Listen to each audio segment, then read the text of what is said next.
The bass thundered through the underground club in Gangnam, Seoul's most exclusive district where money talked and secrets walked on designer heels. Adana Okonkwo stood at the entrance, her curves wrapped in midnight blue silk that caught the strobing lights like water catching moonlight. Her dark skin glowed with shea butter and confidence earned from surviving Lagos's cutthroat business scene. She wasn't here for the music. She was here because desperation wore many faces, and tonight, hers looked like opportunity. Her business, a modest import company connecting African artisans with Asian markets, was drowning. 3 months behind on warehouse rent, suppliers threatening to cut ties, her visa running on borrowed time. The expat network whispered about this place, owned by the Kang family. Not just any family, the family that controlled half of Seoul's underground economy and all of its untouchable connections. Her best friend and business partner, Ye-jin, had grabbed her shoulders 2 nights ago. You need capital, real capital, the kind banks won't give a Nigerian woman with no collateral. The club on Friday, just network, just talk, that's what you're good at. Adana laughed bitterly. Network with criminals? Network with people who make things happen, Ye-jin corrected. Morality is expensive. We're broke. Now, stepping past the velvet rope with a forged invitation that cost her last clean money, Adana scanned the crowd. Seoul's elite criminal underbelly dressed well, designer suits, Rolex watches, women dripping in jewelry that could fund her company for a year. She felt the weight of judgment, the only black woman in a sea of Korean and Japanese faces. Some stared with curiosity, others with barely concealed disdain. She lifted her chin higher. Lagos had taught her that power was performed before it was possessed. The club's VIP section sat elevated, glass walls revealing the occupants like specimens in expensive terrariums. She spotted him immediately because everyone else did too, then looked away. Kang Woo-jin sat alone at a corner table, separated from the clusters of loud men doing deals over whiskey. The boss's son, the heir no one understood. Tall, probably 6'2", with sharp features that looked carved from marble. His black suit was perfectly tailored, but he wore it like armor, not fashion. What made people avert their eyes wasn't his looks, it was the way he occupied space. Still, observant, his gaze tracked movement across the club with mechanical precision, never landing on faces directly, always just past them.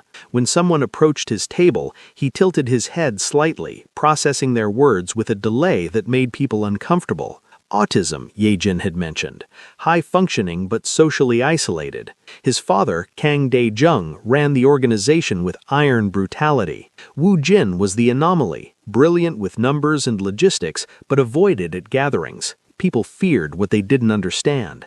Adana understood being underestimated. It was her greatest weapon. She watched him for 20 minutes, noting patterns.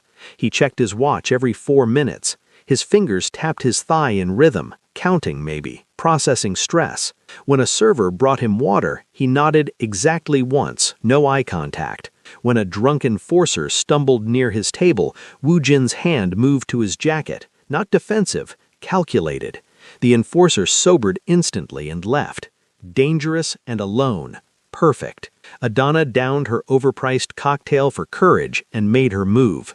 She didn't approach timidly, confident strides, hips swaying naturally, eyes forward. She stopped at his table without waiting for permission. "Kang Woo-jin," she said clearly, her accent thick with Nigerian inflection. "I'm Adana Okonkwo. I want one dance, no agenda, no games. Just rhythm." His eyes snapped to a point near her left ear, processing. Seconds stretched. The music pounded. She didn't fidget. Why? His voice was flat, no inflection, not rude, genuinely asking. She smiled, leaning just slightly. "Because everyone in this room is watching you sit alone, and I'm tired of standing alone. Sometimes the best business starts with bad decisions." Another pause. His head tilted 5 degrees left. One dance. He stood abruptly, and she realized he was even taller up close. He didn't offer his hand. He walked toward the dance floor, and she followed, feeling eyes tracking them like predators watching anomalous prey. What she didn't know was that the security cameras captured everything, that 3 men in the back office were already making calls, that her random decision had just activated protocols she couldn't imagine. The song shifted to something with Afrobeat fusion, probably intentional, probably mocking. Adana didn't care. She moved with the music, her body fluent in rhythms that predated words. Wu Jin's movements were precise, mathematical almost. He counted beats, stepped on exact intervals. It shouldn't have worked, but it did.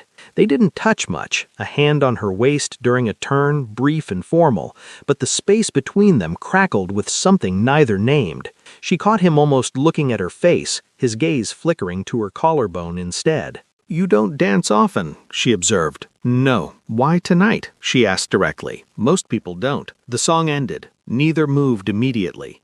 Then his phone buzzed. He checked it, and his expression, neutral before, hardened into something colder. "You need to leave," he said quietly. "Now." "What?" "Rival family. Huang Syndicate. They're here." His hand gripped her elbow, firm but not painful. "You're conspicuous. They'll use you." Idana's heart kicked into gear, but her mind stayed sharp. Back exit? Compromised. "Follow me." He moved fast, pulling her through the VIP section toward a door marked private. A bouncer moved to block them. Wu Jin said something sharp in Korean. The man stepped aside instantly. They entered a hallway, industrial and cold. Shouts erupted behind them. Gunshots, muffled but unmistakable. "Run," Wu Jin said. They ran. The hallway led to a service elevator. He jammed the button. Idana's heels clicked frantically. "I can't." Shoes off. She kicked them off, silk dress hiked to her thighs. The elevator arrived. They entered. He pressed basement 2. As the doors closed, she heard men shouting in the hallway. "This is insane," she breathed. "I just wanted to dance." He looked at her properly for the first time, eyes meeting hers for a brief, unsettling moment. "You chose wrong night, wrong person." The elevator descended. Her life, she realized, had just pivoted on a single choice, and Kang Woo Jin, the autistic heir no one understood, had just become the most dangerous man she'd ever danced with. The doors opened to a parking garage. "Come," he said simply. She did, because in that moment, running with a stranger felt safer than facing what was behind them. What she didn't know was that safety was another illusion, and the chase had only just begun. The basement parking garage smelled like oil and concrete fear. Idana's bare feet slapped against cold floor as Wu Jin led her through rows of luxury vehicles, Mercedes, BMWs, a Maserati that probably cost more than her entire inventory. He moved with purpose, no hesitation, pulling a key fob from his pocket. Lights flashed on a sleek black Genesis G90. "Get in," he ordered, already rounding to the driver's side. Idana hesitated for half a heartbeat. Every survival instinct from Lagos screamed conflicting advice. Don't get in cars with strangers, but also adapt or die. She'd walked into worse situations with less information. She got in. The leather interior was immaculate, smelling faintly of sandalwood and something clinical. Wu Jin started the engine. It purred expensively and reversed with precision that felt robotic. No wasted movement. As they approached the exit ramp, he slowed, scanning. "Duck," he said. She complied instantly, folding herself below the dashboard. She heard the window lower, heard him speak rapid Korean to someone, presumably a guard. A tense exchange. Then the window rose and the car accelerated smoothly. "Stay down until I say."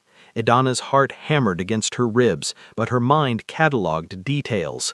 His calm, the way he navigated without GPS, like the route was memorized. The phone mounted on the dashboard showing a map with moving red dots, tracking something, or someone. 3 minutes of driving. 4, 5, up. She sat up, looking back instinctively. The club's neon sign was blocks behind them, Seoul's nightscape spreading in every direction. Are they following us? 2 cars, maintaining distance. His eyes flicked to the rear-view mirror in precise intervals. They won't engage in public zones. They'll wait. Wait for what? Opportunity. He took a sharp right into a narrower street, then another left. The city blurred past. Adana gripped the door handle, watching his profile. Perfectly still except for his hands on the wheel. No sweat, no fear. This was routine for him. "Why did you help me?" she asked. "You asked." That's not an answer.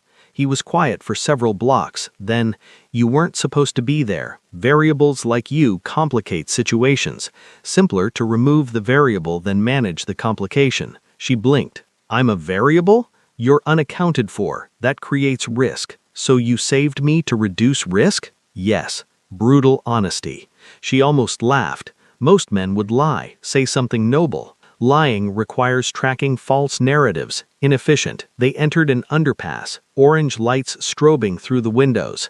Adana checked behind them. One car, black sedan, was still there, maintaining that careful distance.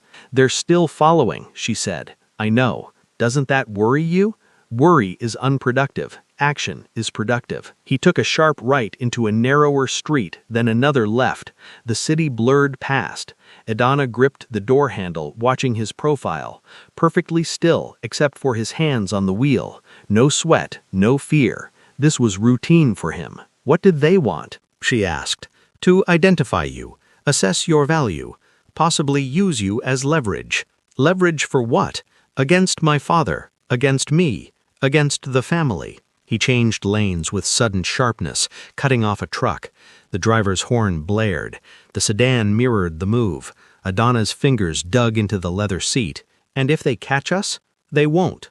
Not arrogance, statement of fact. He took an exit without signaling, the car tilting on the ramp's curve. They plunged into a residential area, narrow streets, old buildings with laundry hanging between them. He killed the headlights. Darkness swallowed them. The car's speed didn't decrease. Adana bit back a gasp as he navigated by memory, taking turns she couldn't see coming. Behind them, the sedan's headlights swept past an intersection they'd already left. Wu Jin pulled into an alley so narrow the mirrors nearly scraped brick walls. He stopped, engine idling. They sat in darkness, breathing synchronized with tension. Adana counted her heartbeats. 30, 40, 50. The sedan's engine growled past on the street beyond, searching, then faded. Wu Jin waited another full minute before backing out of the alley. He turned the headlights on, drove sedately now, blending with late-night traffic. "Safe," he said. Adana exhaled shakily. For now, he agreed. She studied him in the dashboard's glow. His expression hadn't changed once during the entire chase. No adrenaline rush, no relief. Just that same mechanical calm.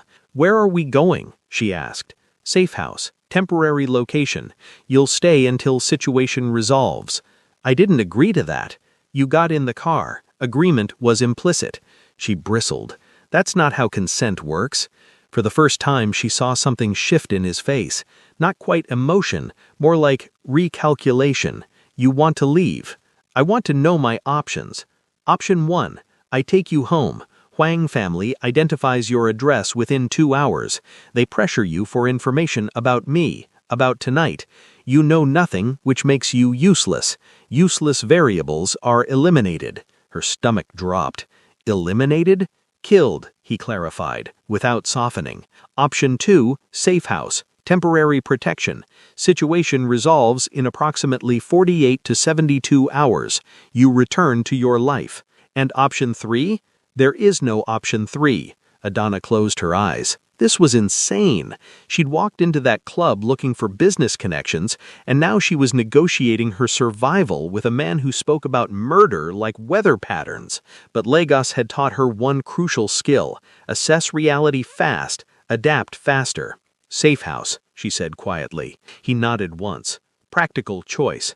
They drove in silence for another 15 minutes. Seoul transformed around them. From crowded districts to quieter neighborhoods with gates and guards, old money areas. Wu Jin pulled into an underground parking structure beneath a modern apartment complex.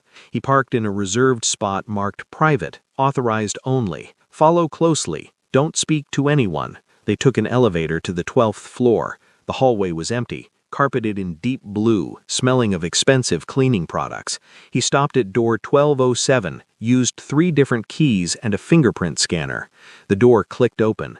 The apartment was minimalist, clean lines, neutral colors, floor-to-ceiling windows with blackout curtains drawn, furniture that looked designed for function over comfort, no photos, no personal items, a space that could belong to anyone or no one. Guest room is there, he pointed to a door on the left. Bathroom attached, clothes in the closet, previous occupants, should fit approximately. Kitchen is stocked. Don't answer the door, don't go on the balcony, don't use your phone. Adana stiffened. Why not my phone?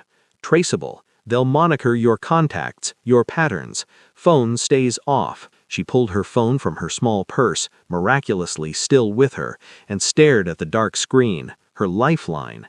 Ye Jin would panic if she didn't check in. Her suppliers expected updates. For how long? She asked. 48 to 72 hours. You said that already, but you don't know for certain, do you? He met her eyes briefly, then looked away. Variables resist precise prediction. I estimate based on past patterns. And if you're wrong, I'm rarely wrong. She wanted to argue, to demand better answers, but exhaustion was setting in, the adrenaline crash. Her feet hurt from running barefoot. Her dress was wrinkled and damp with sweat. Why are you doing this? She asked again, softer this time. Wu Jin stood by the window, hands in his pockets, silhouetted against the curtains. You asked me to dance. People don't ask me things. They demand, avoid, or fear. You asked. That was notable. Something in her chest twisted. Not pity, she sensed he'd hate that, but recognition. She knew what it was to be underestimated, avoided, treated as other. I'm going to shower, she said, and sleep, and tomorrow we're going to talk about what happens next. Agreed. She walked to the guest room, closed the door, and leaned against it. Her hands were shaking now that she was alone. She danced with a Mafia air and ended up in a safe house, protected by a man who calculated murder like mathematics. In the shower, under scalding water, she let herself feel the fear she'd suppressed. Then she washed it away with the soap. Fear was useless. Strategy mattered. She found clothes in the closet, designer brands, tags still on, all in neutral colors, size 10 to 12. She picked soft gray sweatpants and a black t-shirt. They fit well enough. The bed was firm, sheets crisp. She lay down, expecting insomnia. She was asleep in 3 minutes. Dawn light filtered through curtains, muted and gray. Adana woke disoriented, reaching for her phone before remembering. No phone. Safe house. Mafia. Reality settled back like a weight. She checked the time on the bedside clock, 7:43 a.m. She'd slept hard, dreamlessly, her body's way of coping with stress. Shut down, reboot. The apartment was silent. She opened her door cautiously. The living room was empty, but she heard faint sounds from the kitchen. Following them, she found Wu Jin at the stove, cooking eggs with the same methodical precision he drove with. He'd changed clothes. Dark gray slacks, white dress shirt with sleeves rolled to his elbows. His hair was damp from a recent shower. You're awake, he observed without turning. Good morning to you too, she said dryly. Morning, good, is subjective. He plated the eggs, added toast. You eat breakfast? Usually, when I'm not being chased by criminals. You are currently still being chased by criminals.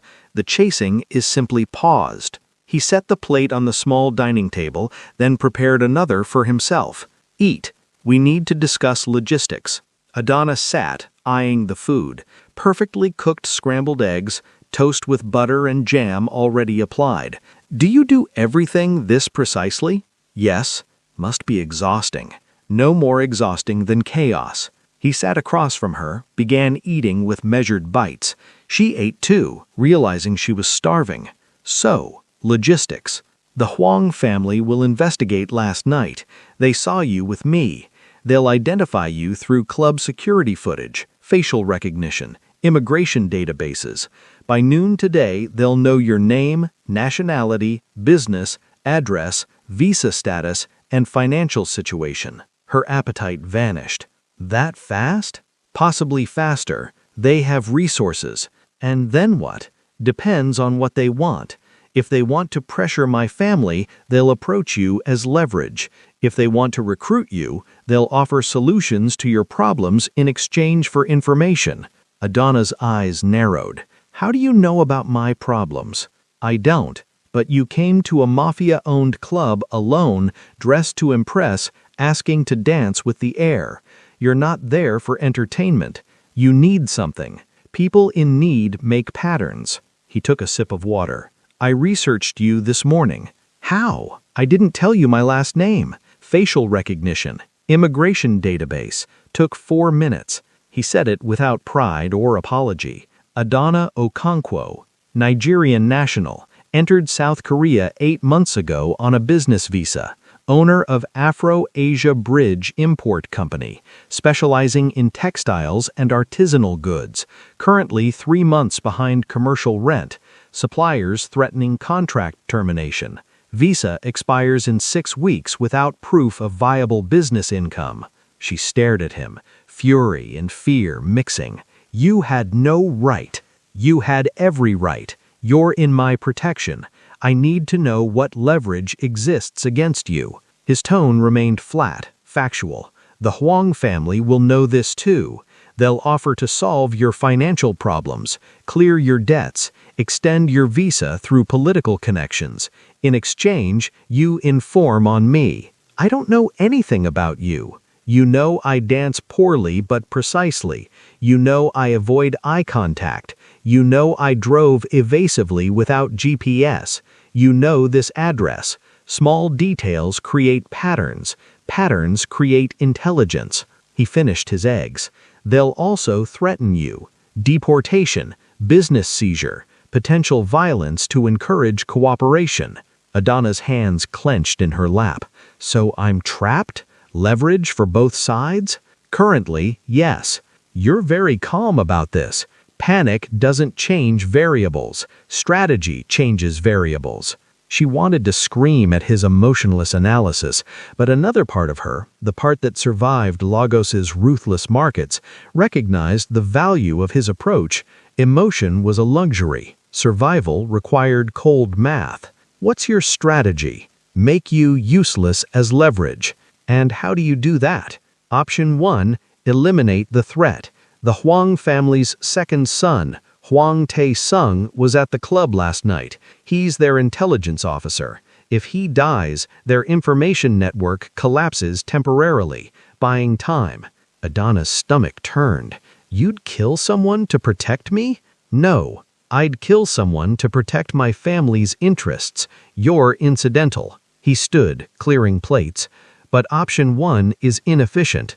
Creates escalation, wastes resources, increases risk. What's option 2? Make you valuable to my family, more valuable than you are as enemy leverage. She followed him to the kitchen. How? He rinsed dishes with the same mechanical precision. You own an import business. You have supply connections in Africa. My family's operations include legitimate businesses for money laundering, textiles, restaurants, real estate. We need clean supply chains, cultural credibility, international reach. He looked at her, almost at her. You provide that. In exchange, we provide capital, protection, visa extension, and market access. Adana's mind raced. It was logical, brutal, but logical. You want to use my business as a front, yes, but also to genuinely profit. Dual purpose is efficient. He dried his hands on a towel, folding it precisely. You gain financial stability. We gain legitimacy. The Huang family loses leverage because harming you harms our shared interests. And if I say no, then you return to your previous situation, plus new enemies. He met her eyes directly for 3 seconds, an effort, she realized. I don't coerce, Adana. I calculate optimal outcomes. You're free to choose suboptimal ones. She laughed bitterly. Some choice. Poverty and danger or partnership with criminals? Yes, but partnership means agency, means active participation in your survival, not passive victimhood. He paused. Lagos taught you this already, didn't it? You don't become a successful businesswoman in a foreign country by being passive. He was right, and she hated that he was right. "What specifically would this partnership look like?" she asked. "I'll draft a contract proposal by this afternoon. You review it, negotiate terms. We both sign, or we don't." He walked to the living room, gestured to the couch. "In the meantime, you stay here. Rest. Think. I have calls to make." He pulled out a phone, not a smartphone, an older model, probably disposable. He stepped onto the small balcony, sliding the door shut behind him. Adana sank onto the couch, mind spinning. 24 hours ago, she was a struggling businesswoman. Now she was negotiating with the Mafia. The whiplash was staggering, but underneath the fear and absurdity, something else stirred. Possibility. She'd been drowning for months, watching her dream erode. Pride had kept her from desperate measures, but pride was expensive, and she was broke. If Wu Jin was offering a lifeline, even one wrapped in barbed wire, could she afford to refuse? Through the glass, she watched him talk on the phone. His posture was rigid, formal. He gestured minimally, his body language as controlled as his voice. A man who lived entirely in his head, navigating a world that demanded emotional performance he couldn't or wouldn't provide. She understood being different, being underestimated, using it as armor. Maybe they weren't so different after all. Wu Jin worked in focused silence for 6 hours. Adana watched him from the couch, laptop open on the coffee table. His laptop. He'd provided it with strict instructions. No email, no social media, only offline documents. He sat at the dining table with multiple devices, typing with mechanical speed, occasionally making calls in terse Korean that she couldn't follow. Around 2 p.m., he made instant ramyeon for lunch, prepared 2 bowls without asking if she wanted any, and placed one in front of her. They ate in silence. The noodles were perfectly cooked, exactly 3 minutes, she noticed, because he'd set a timer. At 4:37 p.m., he stood abruptly. "Contract is ready." He brought his laptop to the coffee table, angled it toward her. The document was in English, formatted professionally, frighteningly detailed. She read slowly, her business degree from Lagos State University finally earning its worth. Partnership Agreement, Afro-Asia Bridge Import Company, and Kang Family Enterprises. The terms were specific: immediate injection of 50 million won, about 42,000 USD, to clear her debts and provide operating capital. Kang Family Enterprises would become a 40% silent partner. She retained 60% ownership and full operational control. She would source African textiles, art, and artisan goods through her existing networks. Kang Family would provide distribution channels throughout South Korea and Japan. All operations would be fully legal and documented for tax purposes. Contract duration, 3 years, renewable. Either party could terminate with 90 days' notice, but initial investment would be repaid proportionally. There were clauses about confidentiality, dispute resolution, and, she noted with cold clarity, a section titled Security Protocols that essentially said she'd receive protection from business-related threats as long as the partnership was active. This is, she searched for words, surprisingly fair. Fair arrangements are sustainable. I prefer sustainability to exploitation. He sat in the adjacent chair. Your concerns? The 40% stake. That's significant. Proportional to our investment and risk. You maintain majority control and operational authority. The security protocol section, business-related threats, is vague. Intentionally. It covers threats from competitors, rival families, or anyone who sees our partnership as exploitable. He tilted his head, including protection from the Huang family. For 3 years.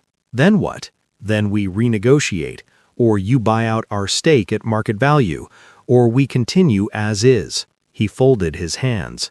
I don't do perpetual entanglements. Defined terms reduce misunderstandings. Adana read the contract twice more, looking for traps. The language was cleaner than most legitimate business contracts she'd signed. No hidden clauses, no unreasonable restrictions. I want 2 modifications, she said finally. State them. 1. I want quarterly financial audits by an independent third party. I need to know this partnership won't be used for illegal money laundering without my knowledge. Wu Jin's expression didn't change. Agreed. I'll add the audit clause. Choose your auditor. Will approve or counterpropose. 2. I want a clause that if I discover the partnership is being used for illegal activities I wasn't informed of, I can terminate immediately without repayment obligation. He was quiet for a long moment. That clause creates risk for us. It creates safety for me. You said fair arrangements are sustainable. I also said I don't lie. If we use your business for illegal activities, you'll know beforehand. He considered. But I'll add the clause. Transparency reduces conflict. He pulled the laptop back, typed rapidly. 30 seconds later, he turned it again. The new clauses were there, worded precisely as she'd requested. Other concerns? He asked. Yeah. Why me? You could create a front company with less complication. True, but you have genuine expertise, established supplier relationships, and cultural credibility. A manufactured front looks manufactured.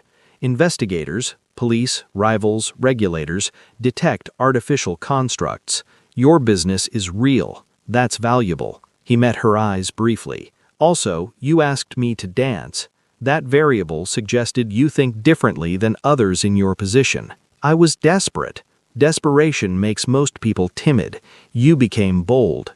Different response pattern. Adana sat back, processing. This strange man with his flat affect and brutal honesty was offering her salvation wrapped in danger, but it was concrete, real, more real than the fantasies she'd been chasing. I need one thing before I sign, she said. What? I need to call my friend Yejin. She's my partner. She needs to know I'm safe. No. Wu Jin. Phone calls are traceable. If the Huang family is monitoring her, which they will be because they'll investigate your associates, they'll triangulate this location within minutes.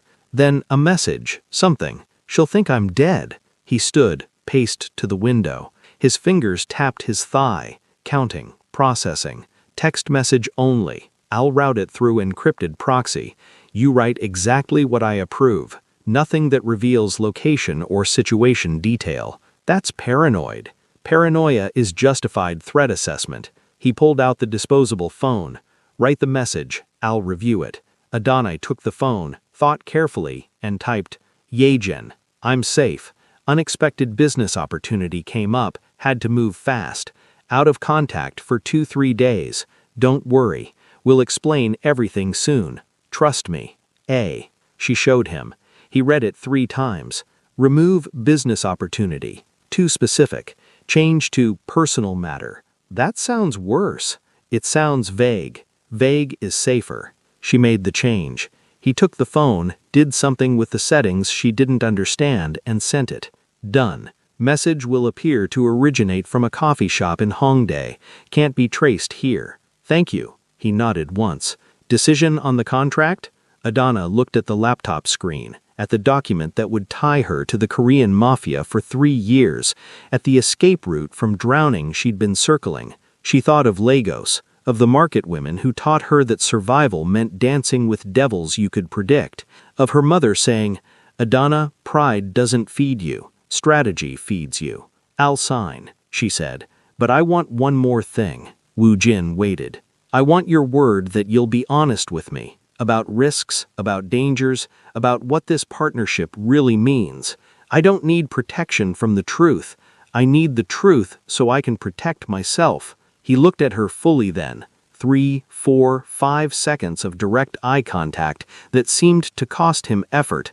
You have my word. I don't lie. It's inefficient, and I'm bad at it. She almost smiled. Almost. Okay. Where do I sign? He pulled out a portable printer from a bag she hadn't noticed, because of course he'd brought a printer, and printed 2 copies. They signed both. He handed her one. We're partners now, he said. God help me. Statistically, you're better off than you were yesterday. That's not comforting. Truth rarely is. He checked his watch. I need to brief my father. You stay here. Don't leave.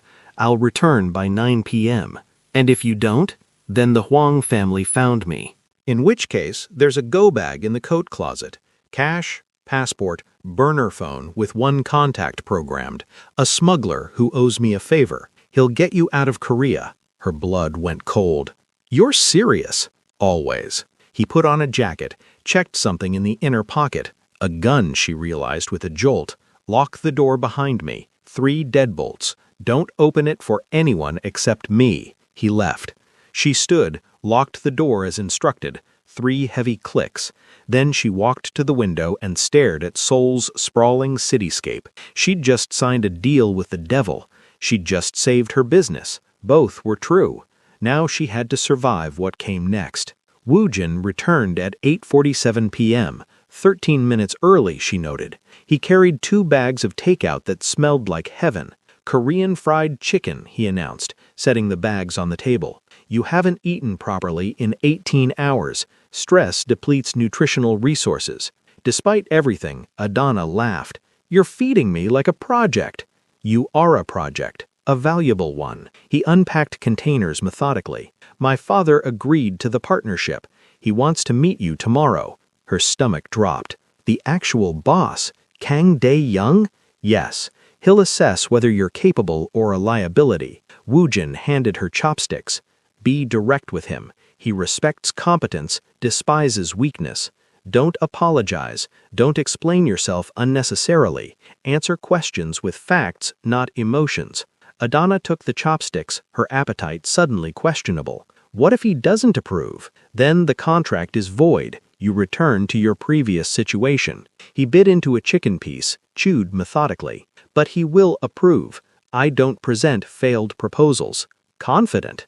Realistic. I analyzed variables before approaching him. Success probability, 87%. What's the 13%?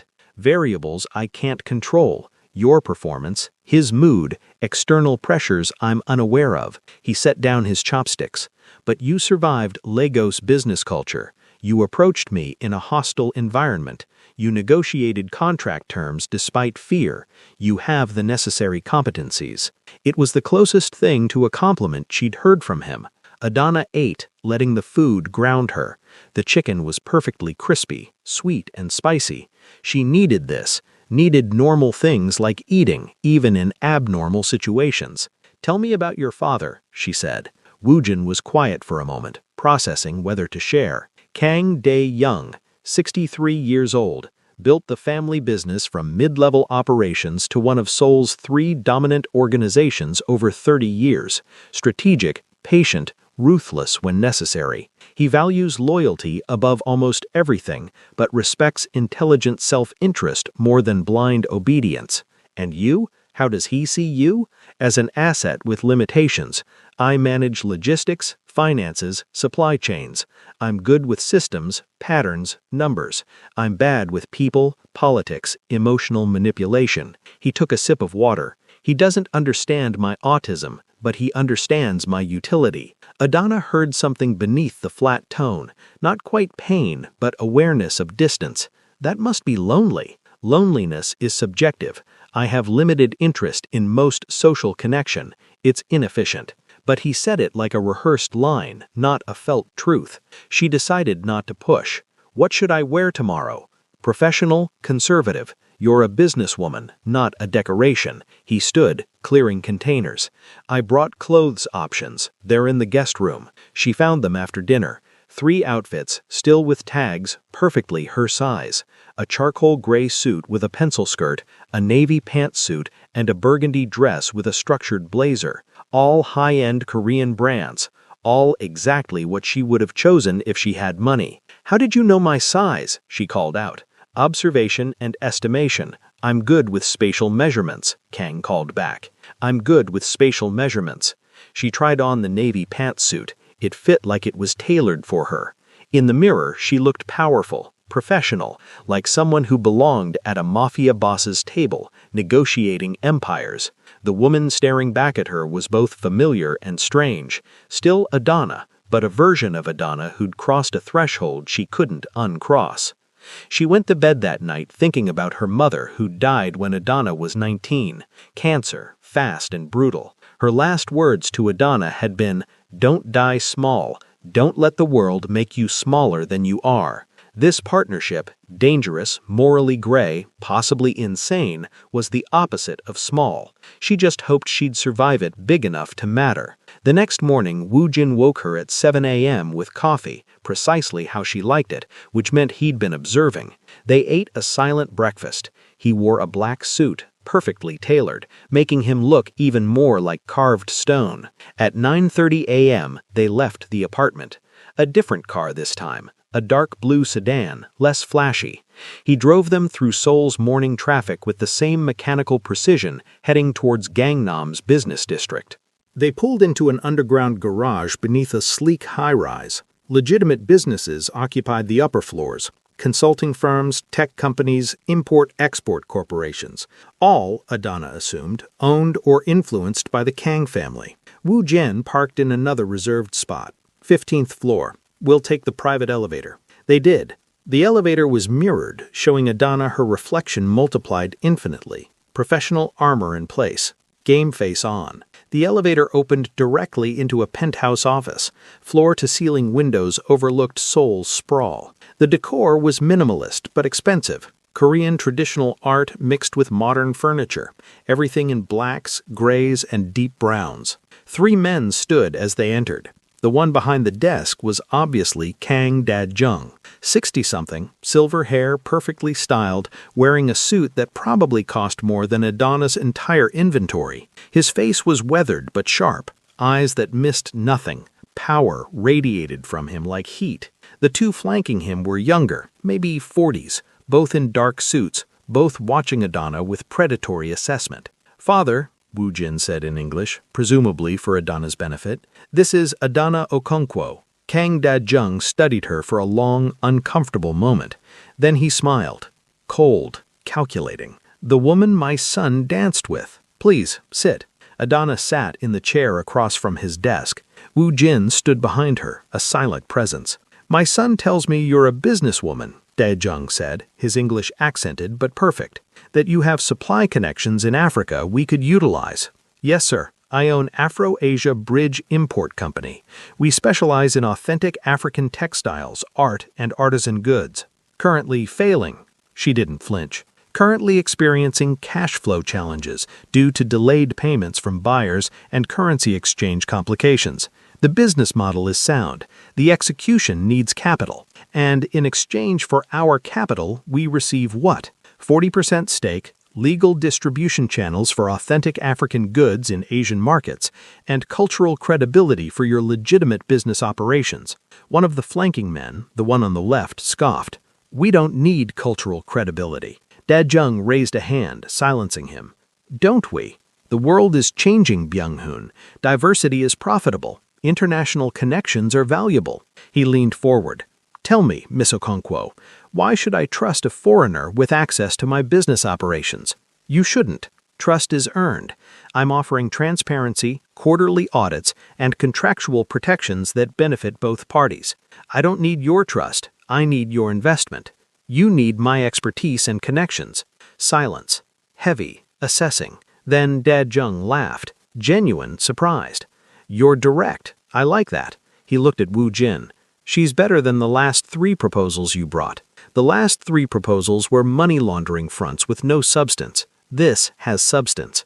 Da-jung turned back to Adana. "What do you know about our organization? That you control significant portions of Seoul's underground economy, that you have rivals, including the Hwang family, that you're expanding into legitimate businesses for long-term sustainability." She met his gaze. "And that you're smart enough to recognize opportunity even when it comes wrapped in unexpected packaging." "Unexpected packaging," Da-jung repeated, amused. "Is that what you are? I'm a Nigerian woman with business savvy and cultural connections you can't buy. Yes, I'm unexpected. That's exactly why this works." The man on the right, silent until now, spoke in Korean to Da-jung. A rapid exchange. Adama caught Woo Jin's slight head tilt, listening, processing. Da-jung responded, then switched back to English. "My advisor suggests you might be a risk, that foreign nationals are unpredictable. Every business partnership is a risk. I'm offering calculated risk with tangible returns. Your son did the math. I trust his calculations." Da-jung's eyebrows rose. "You trust your son's calculations?" He hasn't lied to me yet. Everyone else in my industry has. Another silence. Dajung exchanged a glance with Wu Jin that Adana couldn't read. Then he stood, walked to the window, hands clasped behind his back. My son is brilliant with systems, he said quietly, but he struggles with people. They confuse him, bore him, or irritate them. He turned. Yet he brought you here, invested time in researching you, drafting a contract, convincing me. That's unusual. Adana said nothing, sensing this wasn't a question. I'll approve this partnership on 3 conditions. 1, you report directly to Wu Jin, but I receive monthly summaries. 2, any expansion beyond the initial agreement requires my personal approval. 3, if you betray this family, the consequences will be severe and permanent. Understood, Adana said. My conditions: quarterly independent audits, transparent communication about how my business is utilized, and the right to terminate if illegal activities I'm not informed of are discovered. Already in the contract, Wu Jin interjected. Dajung smiled. Smart woman, we have an agreement. He extended his hand. Adana shook it. His grip was firm, testing. Welcome to the family, Miss Okonkwo, he said. Don't make me regret this. I don't intend to, sir. They were dismissed. In the elevator, descending, Adana exhaled shakily. You did well, Wu Jin said. I thought I was going to pass out. You didn't. That's what matters. He checked his phone. Transfer will process today. Money will be in your business account by tomorrow morning. We'll start operations immediately. Reality crashed over her. This was real, happening. She'd just partnered with the Korean Mafia. Wu Jin, she said quietly, thank you for believing this could work. He looked at her, brief, uncomfortable eye contact. I don't believe, I calculate. The math supported this. Still, thank you. He nodded once. You're welcome. The elevator doors opened to the garage. Her old life was upstairs behind them. Her new life was ahead, unknown and dangerous. She walked into it with her head high, because small was no longer an option. The money appeared in her account at 9:47 a.m. the next morning. Adana stared at her phone screen, the banking app showing numbers she hadn't seen in months. 50 million won. Real. Tangible. She immediately transferred payments to her warehouse landlord, her textile suppliers in Lagos and Accra, her shipping company. Each transaction felt like releasing a breath she'd been holding for months. Yejin called at 10:15. Adana answered, stepping onto the safe house balcony where Wu Jin had made his calls. Adana, where the hell have you been? Yejin's voice was frantic. Your vague text, then silence. I'm sorry. I know. Listen, something incredible happened. Adana spoke carefully, aware Wu Jin might be listening. I found an investor. Major investor. The business is saved. Silence. Then, what kind of investor? The kind that works fast. Yejin, the money's already transferred. I paid everyone. We're operational again. That's amazing, but Adana, who are these people? A Korean family business group. They want to expand into African imports. It's legitimate. I saw the contracts. Not entirely a lie. The contracts were real, even if the family business had other dimensions. And the price? 40% stake. I keep majority control. It's fair, Yejin. Another silence. Yejin knew her too well. You sound different. I'm relieved. I've been drowning, and now I can breathe. Just be careful. Fast money usually has sharp edges. I will, I promise. Can you meet me at the warehouse tomorrow? We need to plan the first shipment. They made arrangements. When Adana hung up, she found Wu Jin standing in the doorway. Your friend is suspicious, he observed.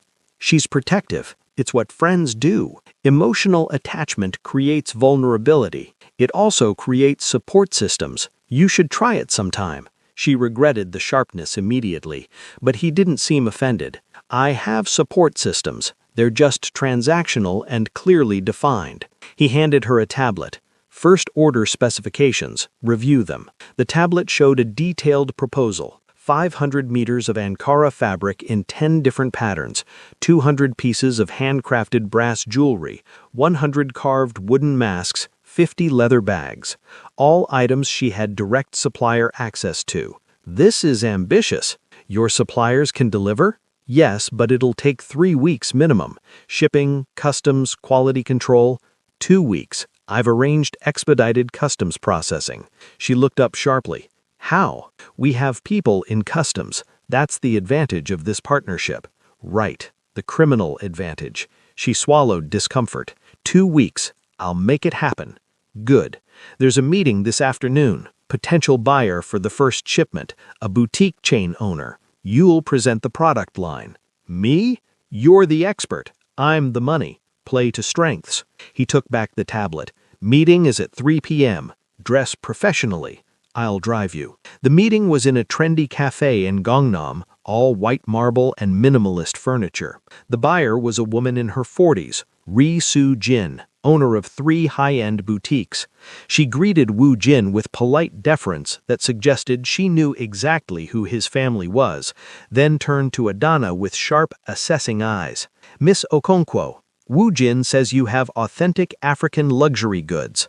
I do. Adana pulled out her tablet, showing photos of previous inventory. Ankara fabrics sourced directly from Nigerian and Ghanaian weavers, brass jewelry from Benin artisans. Each piece has cultural significance and authentic craftsmanship. These aren't mass-produced imitations. Soo Jin scrolled through images, her expression neutral. The Korean market for African goods is limited. The Korean market for unique, story-driven fashion is growing. K-pop stars wear African prints. Korean designers incorporate global influences. This isn't about traditional African consumers. It's about Korean consumers who want authenticity and cultural cachet. Soo Jin's lips curved slightly. You've researched your market. I don't invest in businesses I don't understand. And yet you're partnered with the Kang family. That seems like an unpredictable investment. Adana felt Woo Jin's stillness beside her. This was a test. I'm partnered with Kang Enterprises because they understand efficiency and profit. We share business objectives. Soo Jin studied her for a long moment. Then she set down the tablet. I'll take 300 meters of fabric, 100 jewelry pieces, and 50 bags. Trial order. If they sell, we discuss expansion. 40% deposit, Adana said smoothly. Standard terms for new buyer relationships. 20%. 30, and I include 10 masks as promotional pieces for your store displays. Soo Jin smiled. Deal. I like you, Miss Okonkwo. You're tougher than you look. I have to be. They shook hands. Woo Jin had barely spoken the entire meeting. On the drive back, Adana felt energized despite her exhaustion. You were effective, Woo Jin said. Thanks. So were you. I didn't speak. Exactly. Your presence established credibility. My expertise closed the deal. Like you said, play to strengths. He almost smiled. Almost. Back at the safe house, Adana spent the evening emailing suppliers, arranging logistics, feeling like herself again. Purpose, direction, control. Woo Jin worked at his laptop across the room, occasionally making calls. Around 9 p.m., his phone buzzed differently, urgent, sharp. He answered, listened, his face hardening. He hung up and stood. Get your things, we're leaving. What's wrong? Huang family. They found this location. Her blood iced. How? Unknown. Doesn't matter. We have maybe 20 minutes. He was already moving, grabbing a go bag from the closet. Take only what you can carry. Now. Adana rushed to the bedroom, grabbed the clothes he'd bought her, stuffed them in a small backpack with her documents and laptop. Her hands shook, but her mind stayed sharp. This was Lagos instinct. When danger came, you moved fast. She met him in the living room. He was checking a handgun, sliding it into his jacket. Stay close to me. Don't separate for any reason. His voice was flat, but his movements were faster than usual, stress showing in acceleration. They took the stairs instead of the elevator, 15 flights down. Adana's legs burned by the 10th floor. Woo Jin maintained a punishing pace. In the garage, he led her to a different car, a nondescript gray sedan hidden in a corner spot. Get in, low profile. She did.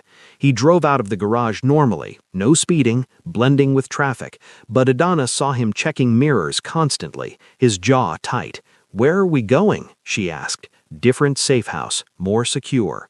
They drove for 30 minutes, winding through neighborhoods Adana didn't recognize. Finally, he pulled into the garage of an older apartment building in a quiet residential area. "Here?" she asked. Less obvious. No security cameras, cash-only rental under a false name. He grabbed both bags. 12th floor. Stairs again. The apartment was smaller than the previous one, older but clean. 1 bedroom, 1 bathroom, a combined kitchen and living space. Furniture was minimal but functional. Woo Jin locked the door, multiple locks, and immediately pulled out his phone, making calls in rapid Korean. Adana sat on the couch, adrenaline crashing. How did they find us? He finished his call. Investigating. Possible leak in our security, or they tracked financial transactions. I'll know within the hour. And if they find us here? They won't. This location is off all official records. He sat across from her, elbows on his knees. But we need to accelerate your integration. You're still vulnerable as an outsider. Meaning what? Meaning you need to be seen as essential to our operations, not just a business partner.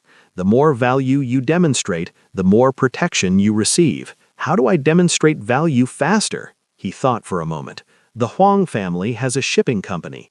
Legitimate business, but they use it for smuggling. If you could identify vulnerabilities in their supply chain using your expertise in imports and logistics, that information would be valuable. Adana's stomach twisted. You want me to spy on them? I want you to analyze public information and provide strategic insights. That's not spying. That's business intelligence. That's a thin line. All valuable lines are thin. He met her eyes. You wanted truth. Here it is. You're in this now. Passive participation won't keep you safe. Active contribution will. She hated that he was right. Show me what you have on their shipping company, she said quietly. He pulled out his laptop. They worked until 2 a.m., Adana analyzing shipping manifests, route patterns, customs declarations. Her import expertise revealed inefficiencies, suspicious patterns, potential intercept points. She documented everything in a detailed report. When she finished, Woo Jin read it twice. "This is excellent," he said simply. "My father will value this." And the Huang family? "Will lose several shipments next month. Their revenue drops, our leverage increases. And people might get hurt in those interceptions? People who chose to work for criminals. Yes." Adana closed her laptop. "I need to sleep." Take the bedroom. I'll sleep out here. Woojin, Go. You did well today, both in business and in survival. That's worth acknowledging. He was already arranging cushions on the couch. In the bedroom, Adana lay in darkness, listening to unfamiliar sounds. This neighborhood was quieter, less city noise. She could hear her own breathing. She'd just helped plan an attack on a rival criminal organization.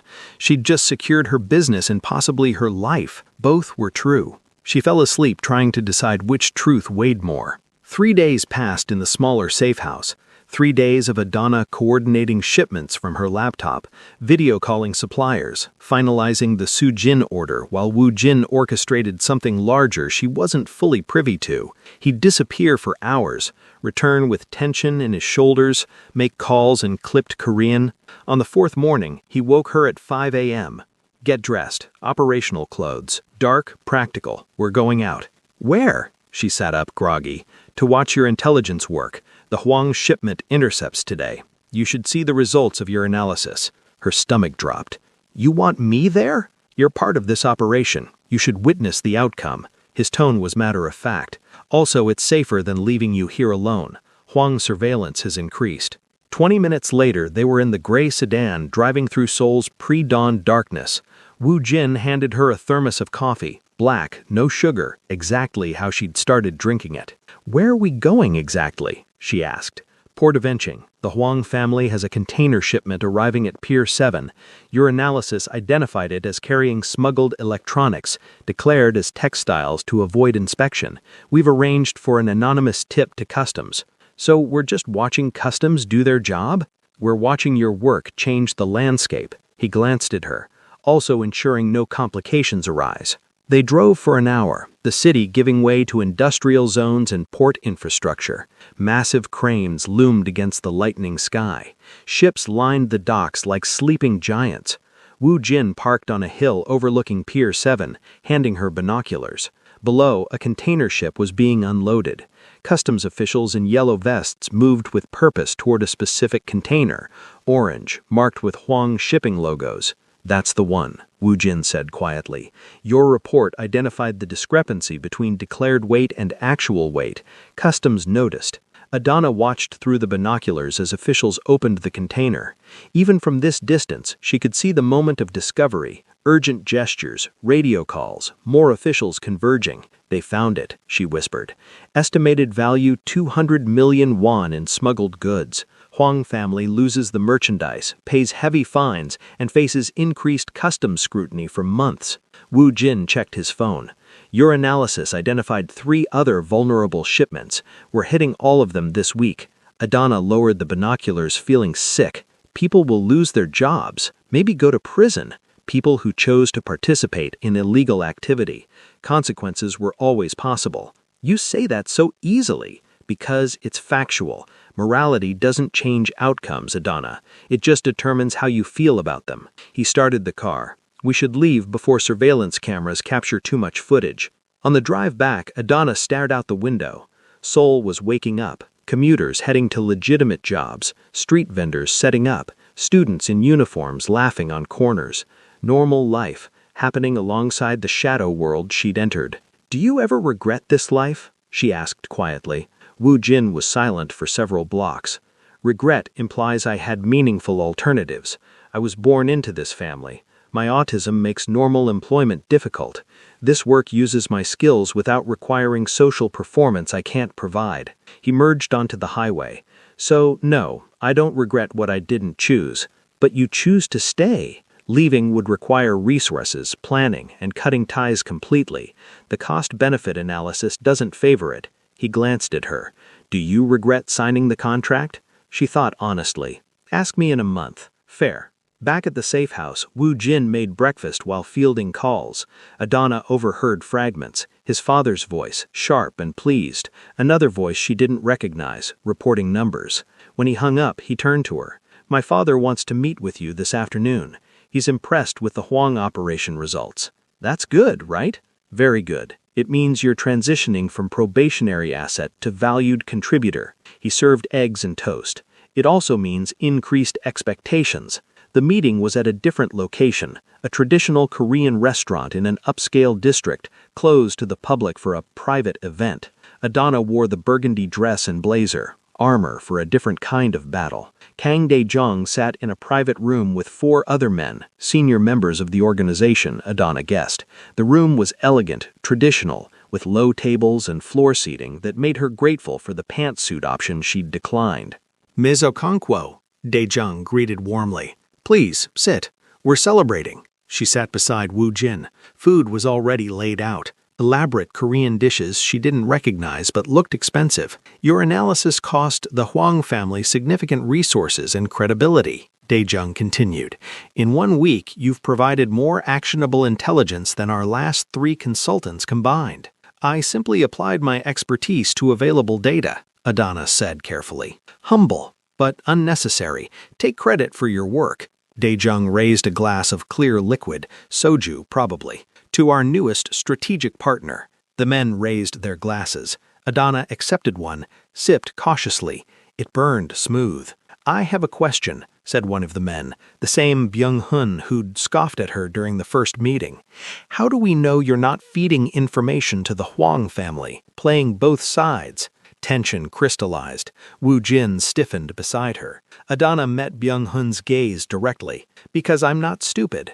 Playing both sides requires trust from both, and I have trust from neither yet. It also requires believing I could outsmart everyone in this room." She smiled coldly. "I'm confident, not delusional." Byung-hun stared, then laughed. "Good answer." "Also," Wu Jin interjected, "she has no contact with the Huang family and is under surveillance that would detect any unauthorized communication. Trust is irrelevant. Verification is sufficient." Adana felt a chill. She was under surveillance? She filed that information away. The conversation shifted to business, upcoming operations, territory negotiations, legitimate expansion plans. Adana listened carefully, learning the ecosystem. The Kang family controlled imports, some construction, and several nightclubs. The Huang family had shipping and real estate. A third family, the Lim Syndicate, controlled gambling and entertainment. The Lim family has approached us, Daejung said casually, picking at his food. They want to partner on a joint venture, a new casino development in Busan. High-end, legitimate front, profitable for all parties. What's the complication? Wu Jin asked. They want assurances we won't expand into their gambling territory, a non-aggression treaty, essentially. And we're considering this? I am. Stability is profitable. Daejung looked at Adana. What's your analysis, Ms. Okonkwo? You're new to our world. Fresh perspective? All eyes turned to her. This was a test. Adana set down her chopsticks. Non-aggression treaties work when both parties have equal power and mutual need. Do you need the Lim family's partnership, or do they need yours? They need ours, Daejung said. We have capital and political connections they lack. Then the treaty favors them more than you. They get security without equivalent concession. She paused. Unless you negotiate for something beyond non-aggression, market access, profit sharing on other ventures, or intelligence sharing. Daejung smiled slowly. Wu Jin, your partner, thinks like a negotiator. She thinks like someone who's negotiated with limited leverage, Wu Jin corrected. It's a useful skill. Indeed. Daejung raised his glass again. To fresh perspectives. After the meal, as they walked to the car, Wu Jin spoke quietly. You impressed him. That's dangerous.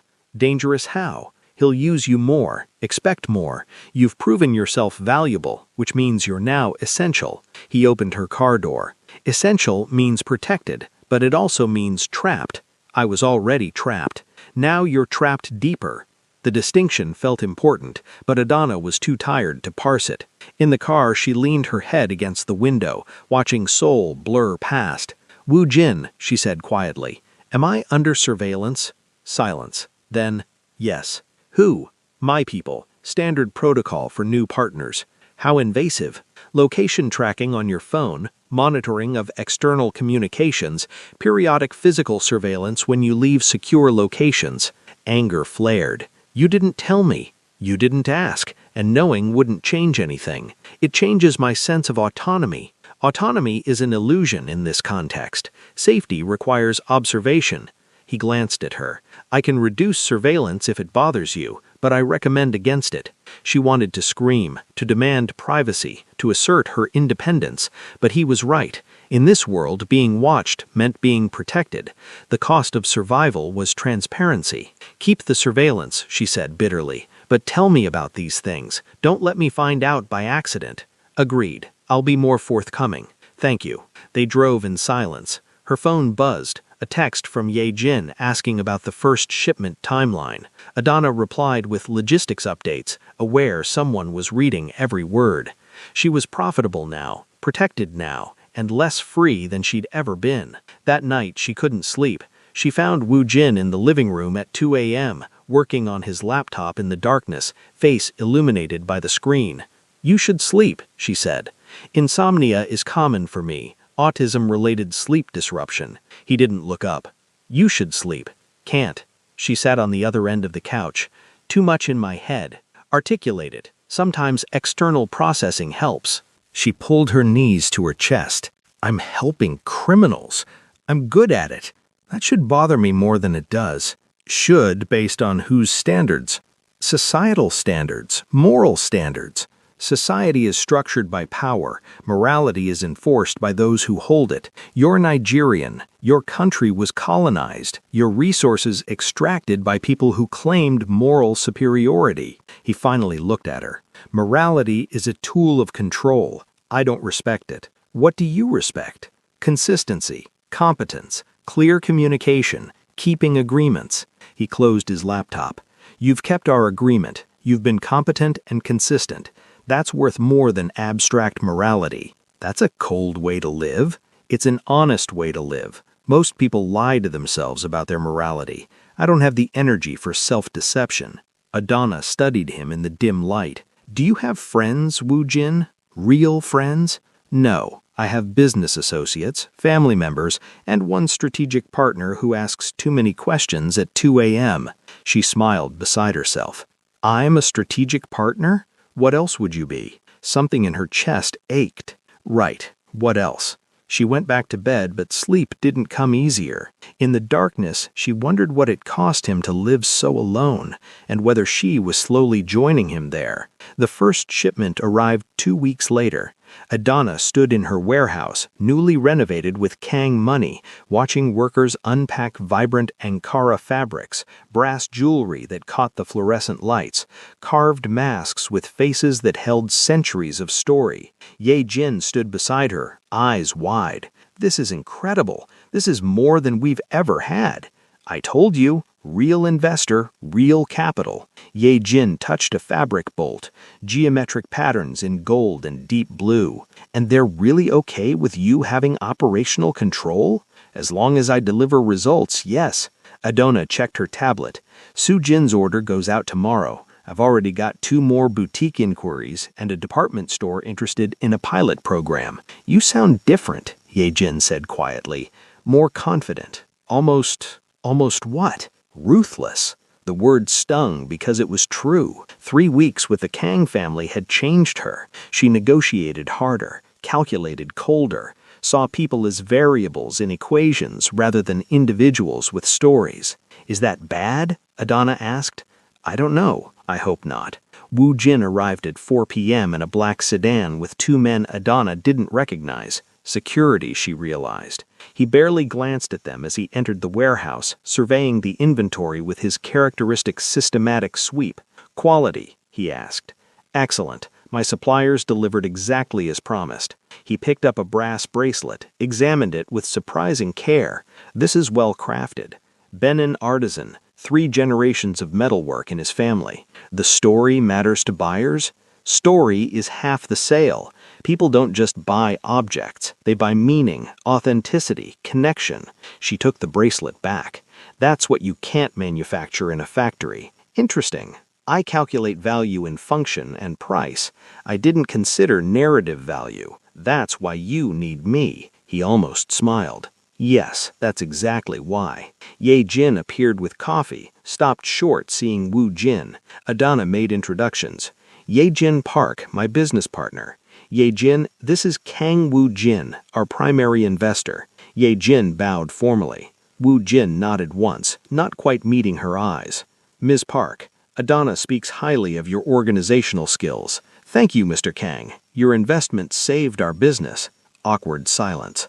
Wu Jin looked at Adana. I need to speak with you, privately. They stepped into her small office. Wu Jin closed the door. We have a complication, he said without preamble. The Hang family knows you're connected to us now. They've been asking questions. Adana's pulse jumped. What kind of questions? About your role, your background, whether you're coerced or willing. They're trying to determine if you're vulnerable or loyal. And if they decide you're vulnerable, they'll try to turn you, offer you deals, make threats, pressure you through your business or your visa status. He pulled out his phone and showed her a photo. This man, Huang Tae-sung, he's been spotted near your warehouse twice this week.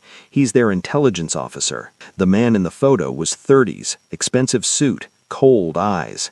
What do I do if he approaches me? Don't run, don't engage beyond surface pleasantries. Record everything if possible. Report to me immediately. Wu Jin pocketed his phone. But there's a more proactive option, which is, you approach him first, on our terms, in a controlled environment. You demonstrate that you're not afraid and not vulnerable. Adana's stomach twisted.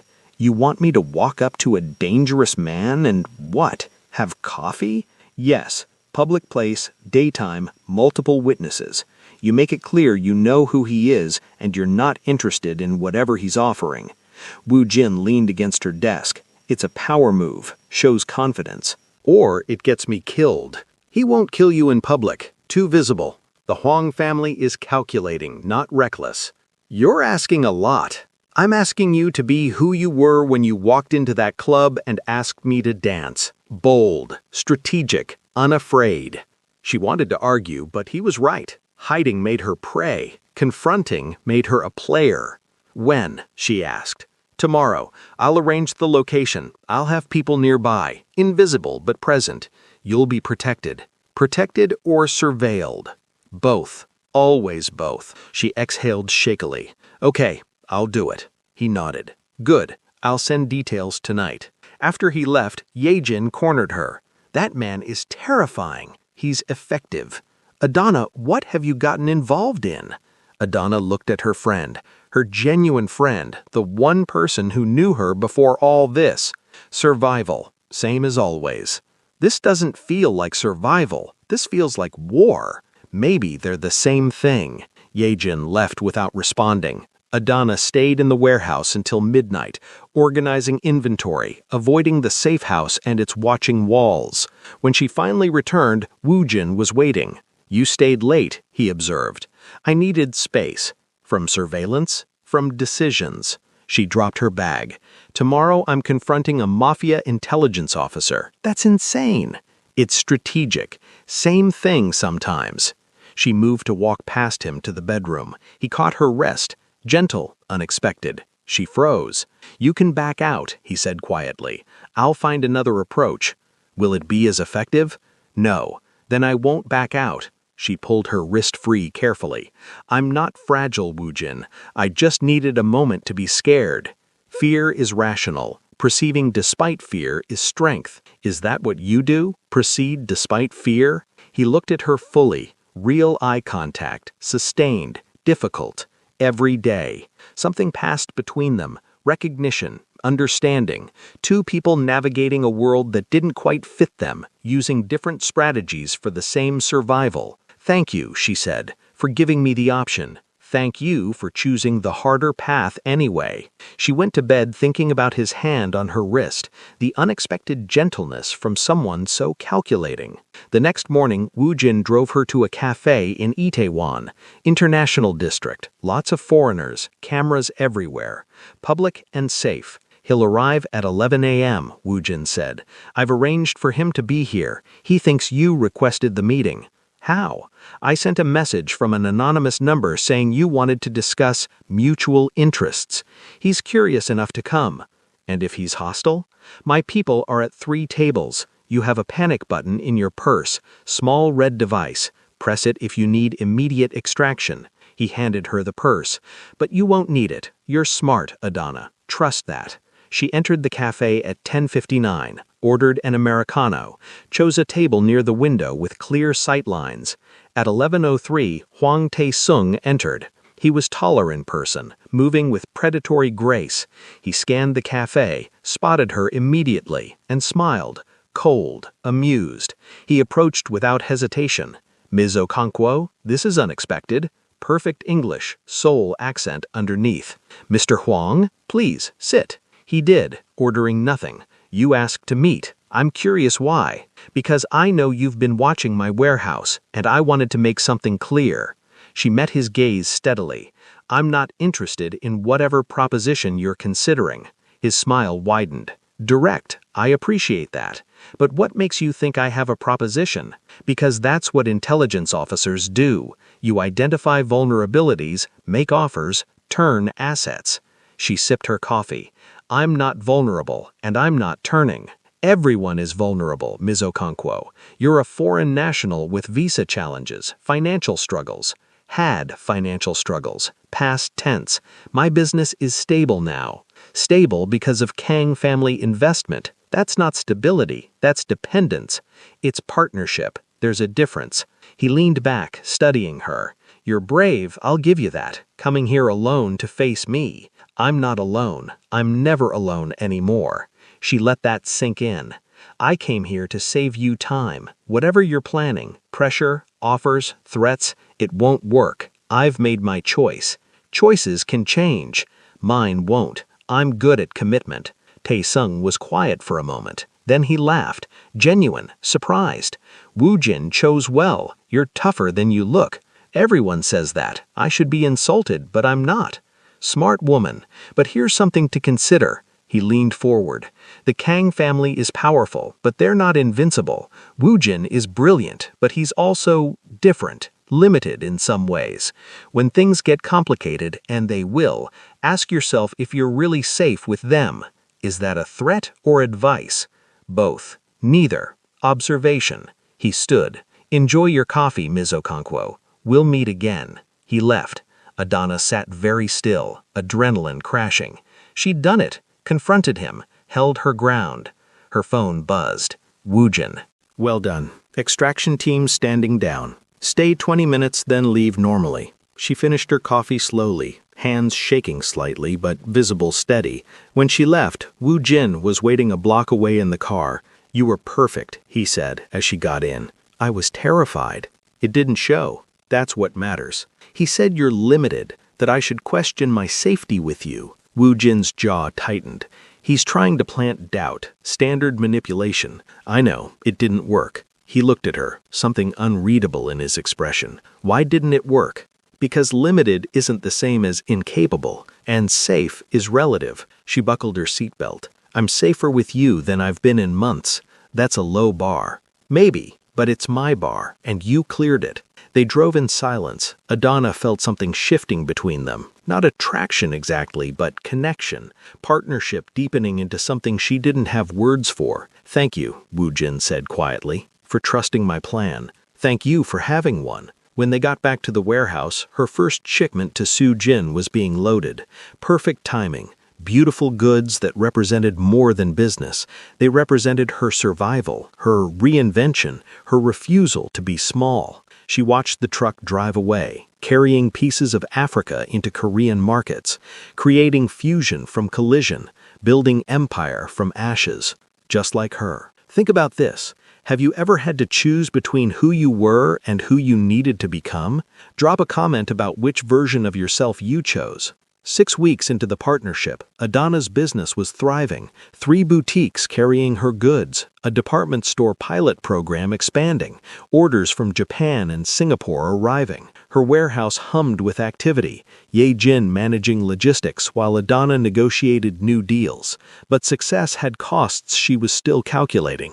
She sat in a restaurant across from Woo Jin, reviewing monthly financials, their standing dinner meeting. Every Thursday, 7 p.m., same private room, a ritual that had become comfortable. Revenue is up 43%, he noted, scrolling through the tablet. Profit margins holding at 22%, better than projected. The Osaka buyer wants to double their order, Adana added, and I have interest from a Hong Kong gallery for the masks. Expand carefully, quality over quantity. I know, my suppliers can scale, but I won't compromise authenticity. He set down the tablet. You've proven yourself, Adana. The partnership is successful beyond initial projections. My father is pleased. That's good, right? Yes. It also means he wants to expand our collaboration. Something in his tone made her wary. Expand how? Woo Jin poured water into both their glasses with mechanical precision. He wants you to travel to Lagos next month. Meet with your suppliers in person, establish deeper connections, explore additional product lines. He'll fund the trip, send security with you. Security meaning surveillance. Security meaning protection. Lagos is unpredictable. Adana sat back. I haven't been home in 8 months. I know. She hadn't meant to avoid Lagos, but going back meant facing her mother's grave, her old neighborhood, the people who'd known her before she became this version of herself, sharper, colder, and tangled with criminals. What if I say no? She asked. Then we find alternative supplier development strategies, but it's less efficient. He studied her. Why would you say no? Because I'm different now. Going back means seeing that difference reflected in people who knew me before. Different how? She gestured between them. This. I have dinner meetings with Mafia heirs. I strategize against rival organizations. I accept surveillance as normal. My best friend looks at me like she doesn't recognize me. Does that bother you? Yes. No. I don't know. She rubbed her temples. I'm successful now, stable, safe, but I'm also complicit in things I swore I'd never be part of. Woo Jin was quiet for a long moment. Then, when I was diagnosed with autism at 7, my father didn't understand. He thought I was defective, weak. He tried to force me to be normal. Social skills training, behavioral therapy, constant correction. He looked at his water glass. It didn't work. I couldn't be what he wanted, so I became what I could be. Useful, effective, different, but valuable. Adana's chest tightened. Do you resent him? Resentment requires emotional energy I don't waste. I accept reality as it is, not as I wish it was. He met her eyes briefly. You're experiencing grief for who you thought you'd be. That's normal, but it doesn't change who you are now or what you've accomplished. You're saying I should accept this version of myself? I'm saying you chose this version. Own the choice. She wanted to argue, but he was right. She'd signed that contract, made those deals, confronted Huang Tae-sung. Every step was hers. I'll go to Lagos, she said quietly. Not because your father wants me to, because I need to see if I can still recognize myself there. That's a good reason. They finished dinner in thoughtful silence. As they left, Woo Jin handed her an envelope. What's this? Your flight details, hotel reservation, and security team contact information. Also a personal letter of recommendation if you need leverage with new suppliers. He held the door for her. And one more thing. He pulled a small box from his jacket pocket, handed it to her. Inside was a delicate silver bracelet, modern Korean design with small African cowrie shell accents. I had this made, he said, uncharacteristically hesitant. Fusion design, Korean craftsmanship, African elements. I thought it represents the partnership, what we've built. Adana stared at the bracelet, throat tight. It was beautiful, thoughtful, personal in a way Woo Jin rarely allowed. This is... Thank you, she managed. You don't have to wear it. I just wanted you to have something tangible. Success metrics aren't always sufficient acknowledgement. She slipped it on her wrist. It fit perfectly, catching the streetlight.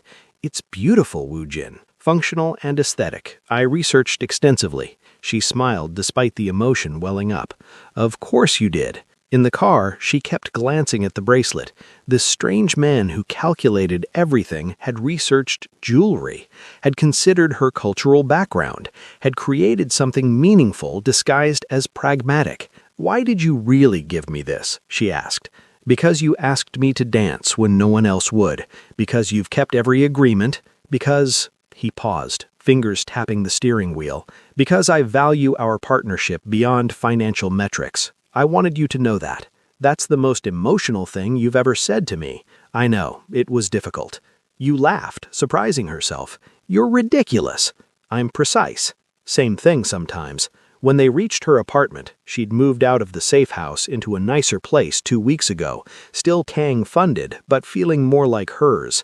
Woo Jin walked her to the door as he always did. Security protocol. Thank you, she said again, for the bracelet, for understanding about Lagos. You're welcome. Travel safely, report any complications. She nodded, unlocked her door, then impulsively she hugged him. Brief, quick, before he could process or retreat. He froze, every muscle rigid. She pulled back immediately. Sorry, I know you don't like... It's fine, just unexpected. He adjusted his jacket, clearly uncomfortable but not angry. Good night, Adana.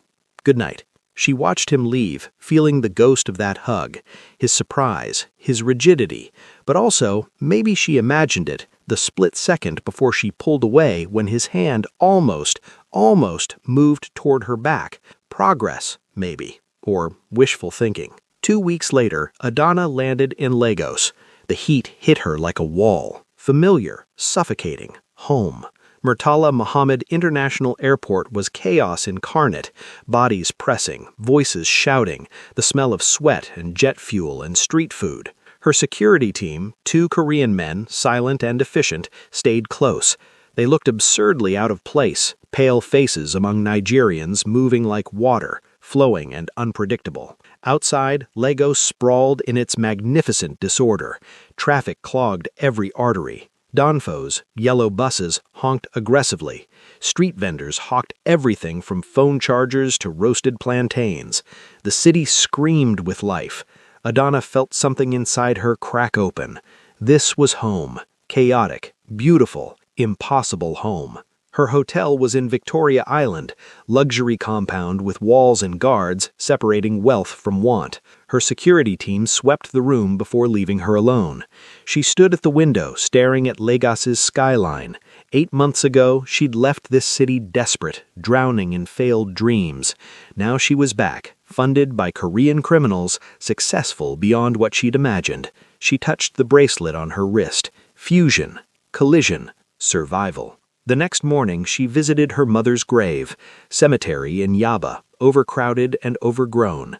She brought flowers, orchids, her mother's favorite. Her security team waited at a respectful distance. "Hi, Mama," she said quietly in Igbo, kneeling. "I'm sorry I haven't visited. I'm sorry for a lot of things." She told her mother everything: the business, the partnership, Wu Jin, the choices she'd made. Words poured out, confessional and raw. "I told you not to die small. I didn't, but I'm not sure you'd be proud of how I grew." The wind rustled leaves. No answers, just silence and heat and the smell of earth. She stayed an hour, crying quietly, then stood. Her security team pretended not to notice her red eyes.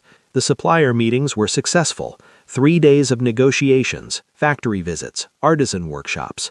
Adana fell back into Lagos rhythm, aggressive haggling, personal relationships, the dance of business that felt more authentic than Seoul's corporate sterility. Her suppliers were proud of her success, proud that their goods were reaching Asian markets.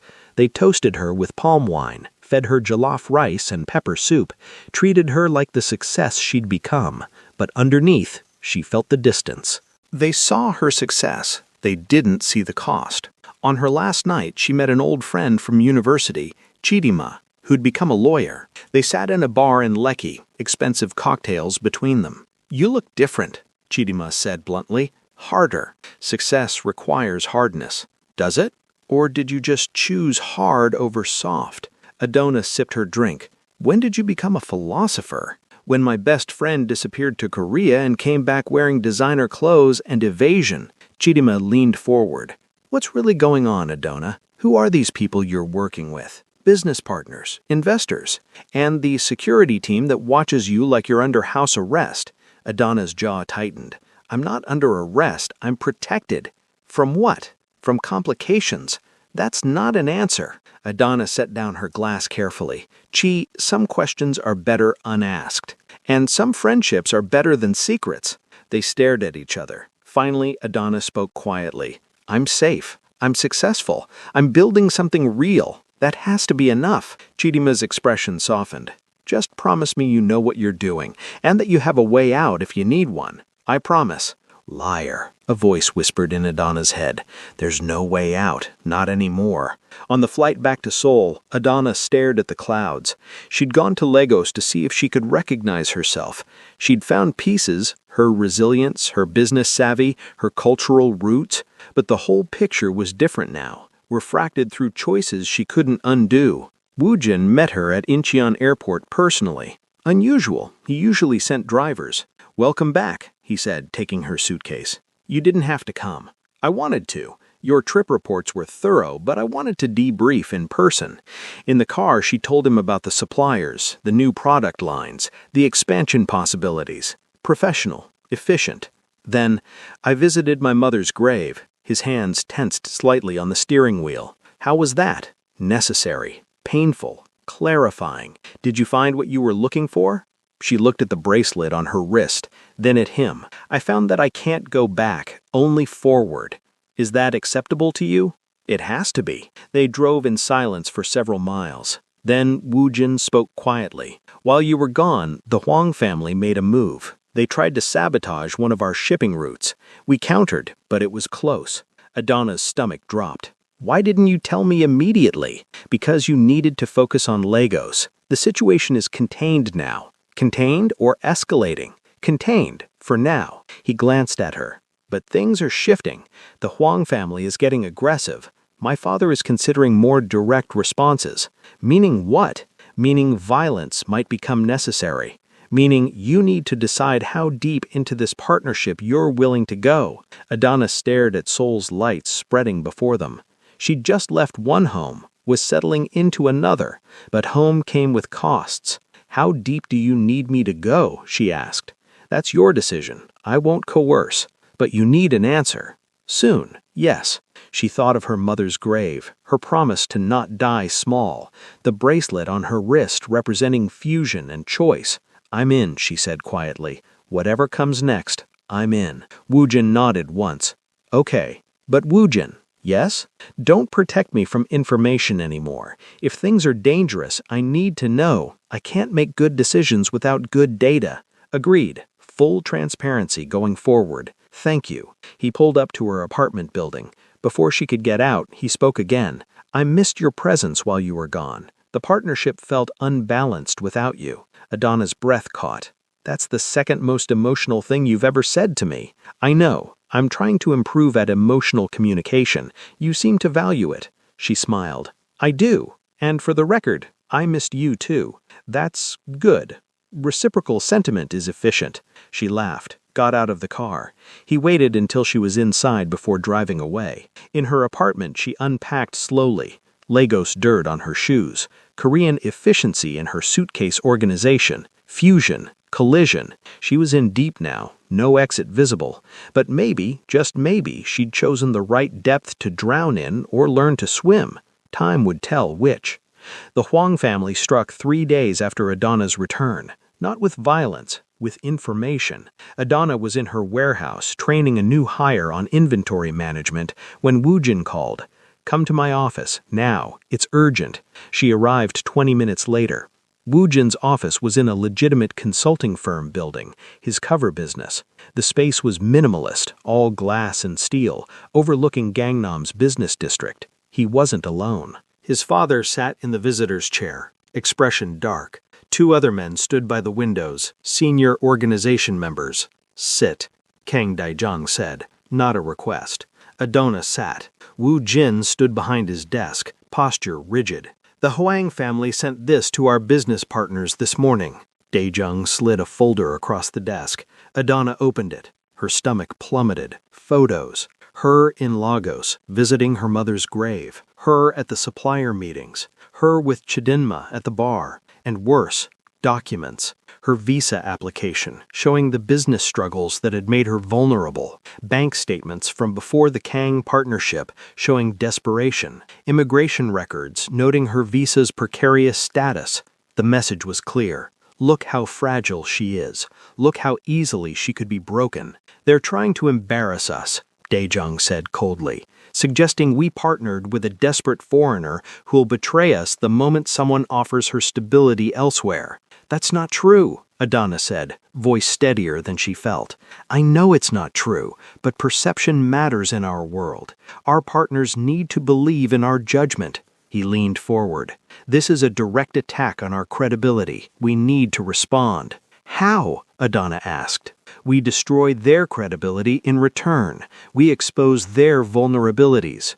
His eyes fixed on her. And we show that you're not vulnerable, that you're an asset, not a liability. What do you need from me? Woo Jin spoke for the first time. We need you to publicly demonstrate your value. We're hosting a business summit next week, legitimate business people, some with underworld connections. You'll present your import business model, show real results, and prove you're a legitimate partner. That's a lot of pressure. Yes, Daejung said bluntly. Can you handle it? Adana thought of Lagos, of her mother's grave, of the promise to not die small. Yes, I can handle it. Good, because if this fails, the Huang family wins this round, and we don't lose rounds. The next week was brutal. Adana prepared a presentation with Woo Jin's help, financial projections, market analysis, cultural impact statements. She practiced until she could recite it in her sleep. Woo Jin watched her rehearse, offering feedback in his characteristic blunt style. Your voice drops when you're uncertain. Keep it level. Your hand gestures are inconsistent. Choose deliberate movements or none at all. You apologize too much. Remove all apologies from the script. By the 5th rehearsal, Adana snapped. I'm doing my best. Your best isn't good enough yet. That's why we're practicing. She wanted to throw the presentation remote at him. Instead, she took a breath. Why are you pushing so hard? Because they'll tear you apart if you show weakness. I'm preparing you for reality, not coddling you. I don't need coddling, but I need to know you believe I can do this. He was quiet for a long moment. Then, I wouldn't have proposed this partnership if I didn't believe in your capabilities. I don't make emotional investments. I make calculated ones. You're highly calculated. It wasn't poetry, but coming from Woo Jin, It was everything. The summit was held in a luxury hotel ballroom. 200 people, business executives, investors, subtle criminal connections woven through legitimate facades. Adana wore her best suit, the bracelet Wu Jin gave her visible on her wrist. Wu Jin introduced her with clinical precision, listing her accomplishments without embellishment. Then she was on stage, lights bright, faces watching. She spoke about African markets, cultural authenticity, the fusion model. She showed financial data, revenue growth, profit margins, expansion projections. She answered questions with the same aggressive confidence that had gotten her through Lagos business wars, and she killed it. By the end, people were approaching with business cards, investment inquiries, partnership proposals. Dae-jung watched from the back, expression unreadable, but when their eyes met, he nodded once. Approval. After the summit, there was a reception. Adana networked until her face hurt from smiling. Wu Jin stayed close, a silent presence that deterred the more aggressive approaches. Then she saw him, Hwang Tai-sung, standing near the bar, watching her with that cold smile. "He's here," Adana murmured to Wu Jin. "I know, ignore him." But Tai-sung approached anyway, drink in hand. "Ms. Okonkwo, impressive presentation. You've become quite the businesswoman. Mr. Hwang, I didn't realize you were interested in legitimate business." His smile widened. "I'm interested in many things, including resilient women who make interesting choices." Wu Jin stepped closer, subtle but protective. "Tai-sung, this is a professional event." "Of course, I'm being professional, just admiring Ms. Okonkwo's transformation." He looked at Adana. "From desperate visa applicant to Mafia princess. Quite the journey." Adana's jaw tightened, but she kept her voice level. "I prefer strategic partner to princess, more accurate." "Is it? Or are you just comfortable in your cage now?" "I'm not in a cage. I'm in a partnership that benefits everyone involved." "Until it doesn't." He set down his glass. "Enjoy your success, Miss Okonkwo. I hope it lasts." He walked away. Adana exhaled shakily. "He's trying to rattle you," Wu Jin said quietly. "It's working. Don't let it. You just proved your value to 200 people. One man's opinion is statistically irrelevant." She smiled despite her anger. "You have such a romantic way of reassuring people. Romance is inefficient. Facts are sufficient." Later in the car back to her apartment, Adana was quiet. Wu Jin drove in his usual focused silence. "Thank you," she said finally, "for preparing me, for believing I could do it. You did the work. I just provided structure. Still, thank you." He pulled up to her building, turned to look at her. "Adana, you need to know something." The seriousness in his tone alarmed her. "What?" "The Huang family won't stop. Today was a victory, but it won't end the conflict. Things will escalate, possibly into violence." He paused. "You can still back out. I can arrange safe extraction, new identity, different city, financial settlement. You don't have to stay in this." Adana stared at him. "Are you trying to get rid of me?" "No, I'm giving you an exit because you deserve one, because he struggled with words, "because I value your well-being beyond your strategic utility." Her chest tightened. "Wu Jin, don't answer now. Think about it. You have options. You always have options." She reached over, took his hand. He startled but didn't pull away. "I'm not leaving," she said firmly. "Not because I don't have options, because I choose this. I choose the partnership. I choose—" She hesitated. "I choose you as my partner." He looked at their joined hands like they were a complex equation he couldn't quite solve. "That's acceptable," he said finally. She laughed. "Acceptable? I'm not good at emotions. Acceptable is my version of very pleased. I'll take it." She went inside, feeling the ghost of his hand in hers. Something was shifting between them, something beyond business, beyond strategy, something dangerous and necessary and terrifying. She was in deep now, but maybe deep was where she needed to be, to finally find solid ground, or drown completely. Either way, she wasn't drowning alone, and that mattered more than she'd expected. The retaliation came on a Thursday night. Adana was working late at the warehouse, finalizing an order for Tokyo when the lights cut out. Complete darkness. Her heart slammed against her ribs. Power outage, she told herself. Just a power outage. Then she heard footsteps, multiple, moving with purpose through the darkness. Her phone was in her office. The panic button Wu Jin had given her was in her purse, also in the office. She was alone in the inventory area, surrounded by fabric bolts and crates. "Miss Okonkwo?" A voice, accented Korean. "We just want to talk." She said nothing, pressed herself against a shelving unit. Her mind raced. The warehouse had 2 exits, front door and back loading dock, both probably covered. "We're not here to hurt you," the voice continued. "The Huang family wants to make you an offer, a generous one." Adana's breathing was too loud in the darkness. She felt along the shelf, found a heavy carved mask, weapon if needed. "We know Kong Wu Jin has limitations. He can't protect you the way we can. We have better resources, wider networks." Footsteps closer. "And we're not autistic freaks who can barely look people in the eye." Rage cut through fear. She gripped the mask tighter. "We're offering you a better deal, better terms, better protection, and you keep full ownership of your business. All you have to do is share information about Kong operations." They were close now, maybe 10 feet away. Adana could hear breathing, smell cigarette smoke. "What do you say, Miss Okonkwo? Ready to make a smart choice?" She threw the mask hard at where the voice came from, heard impact, a curse. Then she ran. Not toward the exits, they'd expect that.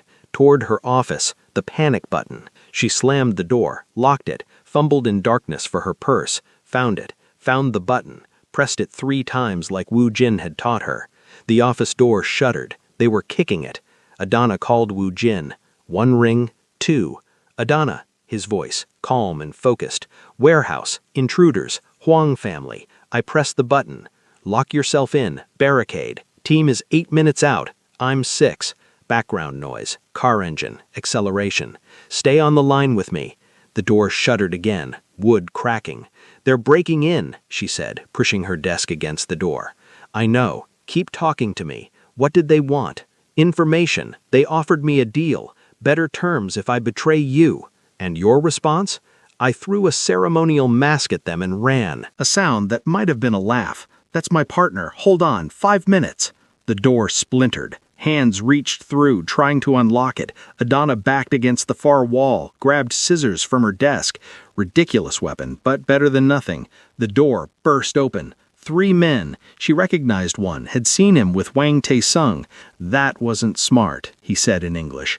"Neither is breaking into a Kang-protected property," Adana shot back, raising the scissors. "Brave, but stupid." He stepped forward. Then headlights flooded the warehouse, tires screeching, car doors slamming. "Kang security!" someone shouted in Korean. The 3 men exchanged looks, then ran toward the back exit. Adana heard fighting, impacts, shouts, the sick sound of violence. Then Wu Jin was there, in her office doorway, breathing hard, gun in hand. His eyes swept over her, checking for injuries with clinical precision. "Are you hurt?" "No, scared, but not hurt." He holstered the gun, crossed the space between them in 2 strides, and did something he'd never done, pulled her into a tight embrace. Adana froze in shock. His heart hammered against her ear. His arms were rigid but secure. This was costing him. Physical contact, unexpected touch, emotional vulnerability. But he held on. "I thought I'd be too late," he said quietly. She wrapped her arms around him carefully. "You weren't. You were exactly on time." They stood like that for 30 seconds. Then he pulled back, already retreating into professional mode. "We caught one of them. The other 2 escaped." He adjusted his jacket. "This was a direct attack, not subtle. The Huang family is escalating. What happens now?" "Now we respond, definitively." His jaw was tight. "This crossed a line. You're under my protection. Attacking you is attacking me." Security team arrived. 6 men, heavily armed. They swept the warehouse, documented damage, interviewed Adana with efficient professionalism. She answered automatically, mind still processing Wu Jin's embrace. At 2 a.m., Wu Jin drove her to a new safe house, more secure, more isolated, a penthouse apartment in a building his family owned, security on every floor. "You're staying here until this is resolved," he said, unlocking the door. The apartment was luxury incarnate.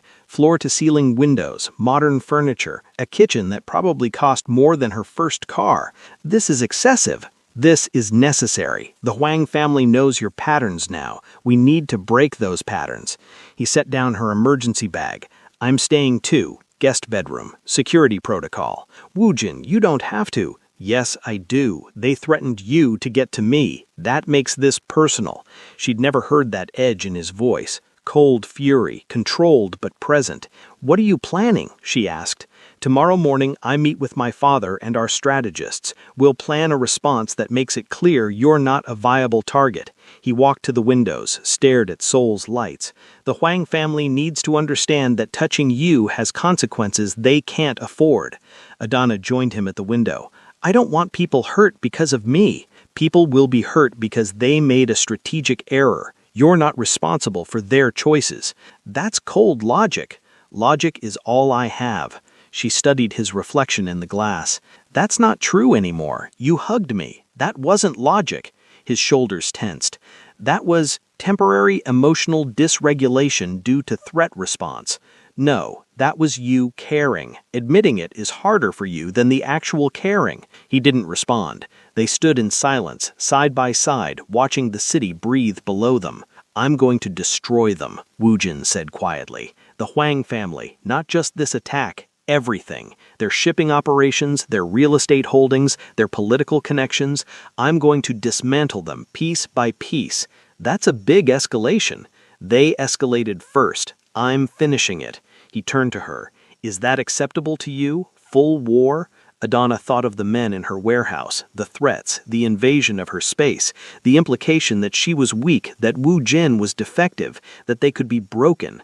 Yes, she said firmly. Finish it. He nodded. Good. Get some sleep. We start tomorrow. But neither of them slept. They sat in the living room with tea and laptops, planning. Adana provided intelligence on Huang's shipping routes based on her import expertise. Wu Jin cross-referenced with financial data, political connections, vulnerability points.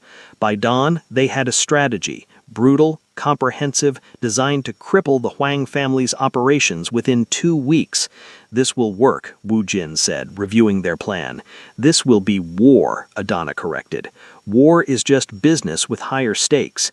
She looked at him, this strange man who calculated violence like math, who hugged her when she was scared, who was planning destruction to protect her. Wu Jin, Adana said quietly, thank you for coming so fast. For caring enough to be scared. I'm not good at caring. I'm good at protecting assets. I'm not an asset. No. He met her eyes, sustained contact that clearly cost him effort. You're more than that. I don't have the right words, but you're more. Her heart did something complicated in her chest.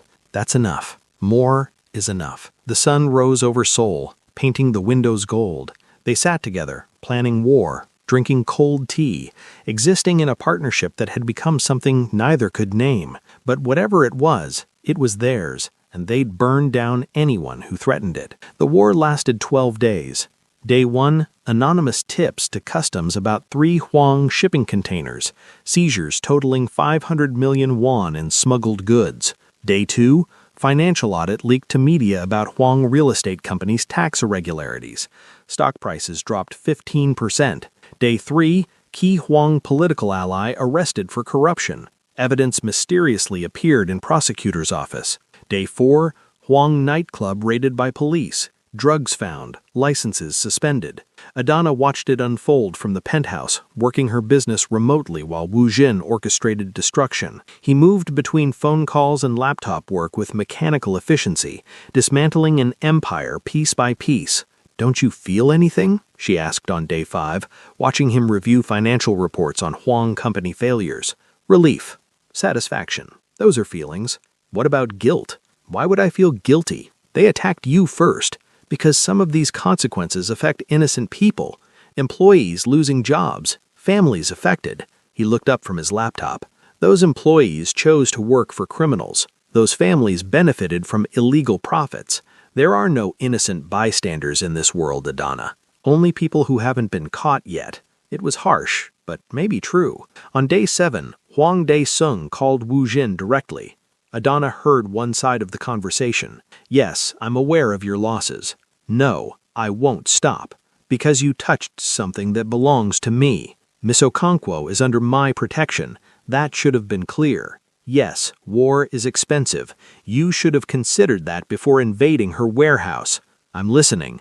No, not acceptable. Full withdrawal from all contested territories and public apology, or I continue. You have 48 hours. He hung up. They're offering negotiations, he told Adana. What did he say? No, not until they're sufficiently damaged to never threaten you again. Wu Jin, this is getting extreme.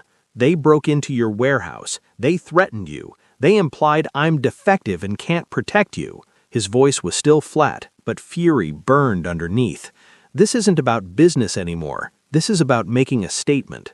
Adana realized then how deep his feelings ran, hidden under autism and control and calculated speech, but real. He was destroying an organization because they'd scared her. What statement? She asked quietly. That you're mine. That anyone who threatens you faces total annihilation. The possessiveness should have alarmed her. Instead, it sent heat through her chest. Yours? She repeated. He seemed to realize what he'd said. Partner. You're my partner. Possessive language was imprecise. Was it? He didn't answer. Returned to his laptop with extra focus. Day 10, Huang Dae-sung, the family head, requested a meeting. Neutral location. Witnesses present. Kang Dae-jung, Wu Jin, 3 senior members. Huang delegation opposite. Dae-sung, Tae-sung, 2 advisors. Adana wasn't supposed to be there, but Wu Jin insisted. You're the catalyst. You should see the conclusion. She sat beside him, wearing her best suit, the bracelet visible on her wrist. Huang Dae-sung was 60-something, gray and weathered and visibly diminished. His empire was crumbling. The Kang assault had been surgical and devastating. You've made your point, Dae-sung said in Korean, translated for Adana's benefit. Have I? Kang Dae-jung responded. Because your son sent men to threaten our partner. That suggests you don't understand points well. It was a miscalculation. We're prepared to offer compensation. Compensation isn't sufficient. We require structural changes. Terms were presented. Huang family would withdraw from 3 contested business territories. They would pay financial damages. They would publicly acknowledge Kang's superiority in a specific trade publication, coded language that everyone in their world would understand. Most importantly, they would never target Adana again. In writing, signed and witnessed. This is humiliating, Huang Dae-sung said in English, looking directly at Adana. All of this for one woman? Not one woman. My partner. My choice. My protection. Attack her, and this happens. Remember that. Tae-sung's jaw tightened, but his father placed a hand on his arm. We accept the terms, Dae-sung said quietly. Documents were signed. The war was over. In the car afterward, Adana was quiet. Wu Jin drove without speaking. That was intense, she said finally. Necessary. You destroyed them for me. I destroyed them because they made a strategic error. You were the catalyst, not the cause. Wu Jin. Yes, thank you for protecting me that thoroughly. He glanced at her. You're welcome. It was important to me, more than it should have been. Why shouldn't it be important? Because attachment creates vulnerability. I'm not supposed to be vulnerable. Everyone's vulnerable to something. I'm supposed to be different. She reached over, took his hand off the gear shift, held it. You are different. That doesn't mean you're not human. He looked at their joined hands like they were a puzzle. I don't understand what's happening between us. Neither do I, but it's happening anyway. That's illogical. Most important things are. They drove the rest of the way in silence, hands linked. At the penthouse, tension crackled between them, unspoken, electric. Something had shifted during the war, during the protection, during the holding hands. Adana poured wine, expensive bottle from Wu Jin's collection, handed him a glass. To surviving, she said. To victory, he corrected. They drank. The city spread below them, lights like stars. I should go to the guest room, Wu Jin said, but he didn't move. You should, Adana agreed, but she stepped closer. This isn't strategic, he said quietly. No, it's not. I don't know how to do this. Personal connection beyond professional parameters. Neither do I. We'll figure it out together. She reached up, touched his face. He flinched slightly, then stilled. Let her. Is this acceptable? She asked. Yes. unexpected but acceptable. She smiled. Your version of very pleased? Yes. She kissed him, gentle, testing. He froze for 3 seconds, processing, calculating, deciding. Then he kissed back, uncertain but genuine. They pulled apart, both breathing unevenly. That was, he started. Yeah, she agreed. Should we continue this analysis? She laughed. Did you just ask me to sleep with you using science terminology? It's the framework I have. It's terrible and adorable. She took his hand. Come on. She led him to the master bedroom. They undressed slowly, awkwardly, like teenagers instead of adults.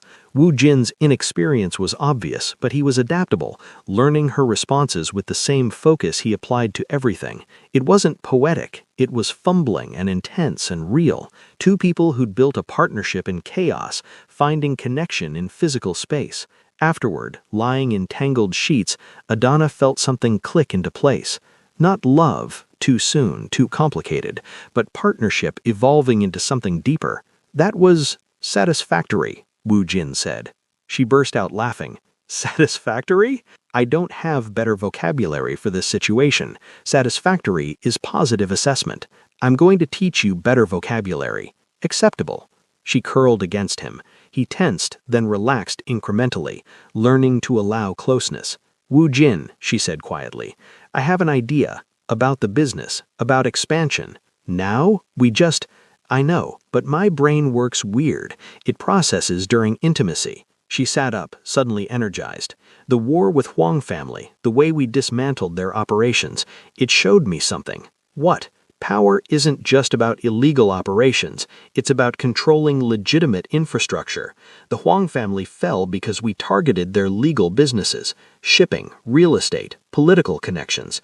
Those were their actual foundations. Wu Jin sat up too, interested. Continue. My business, it's small but growing. But what if we expanded differently? Not just importing African goods. What if we created an entire cultural exchange platform? Legitimate, large scale, museums, galleries, educational programs. We bring African art and culture to Korea, Korean culture to Africa. We become the dominant bridge between the markets. His eyes widened slightly, his version of excitement. That's brilliant, entirely legal, profitable, and it builds cultural capital that translates to political influence. Exactly, and we use your family's resources to launch it properly, not hidden, visible. Celebrated. She grabbed her phone, started sketching notes. We could get government grants, international partnerships, academic credibility. We become untouchable through legitimacy. Wu Jin was already on his laptop running numbers. Initial capital required, approximately 2 billion won. Return on investment timeline, 3 to 5 years. But the political capital gained within 2 years would be substantial. Can we get funding? From my father? If I presented correctly, yes. This solves multiple problems. Money laundering through legitimate cultural programs, political connections through international partnerships, and long-term stability. They worked through the night, naked, wrapped in sheets, building an empire on a laptop while Seoul slept. By dawn, they had a proposal, comprehensive, ambitious, revolutionary. This changes everything, Wu Jin said, staring at the screen. That's the point.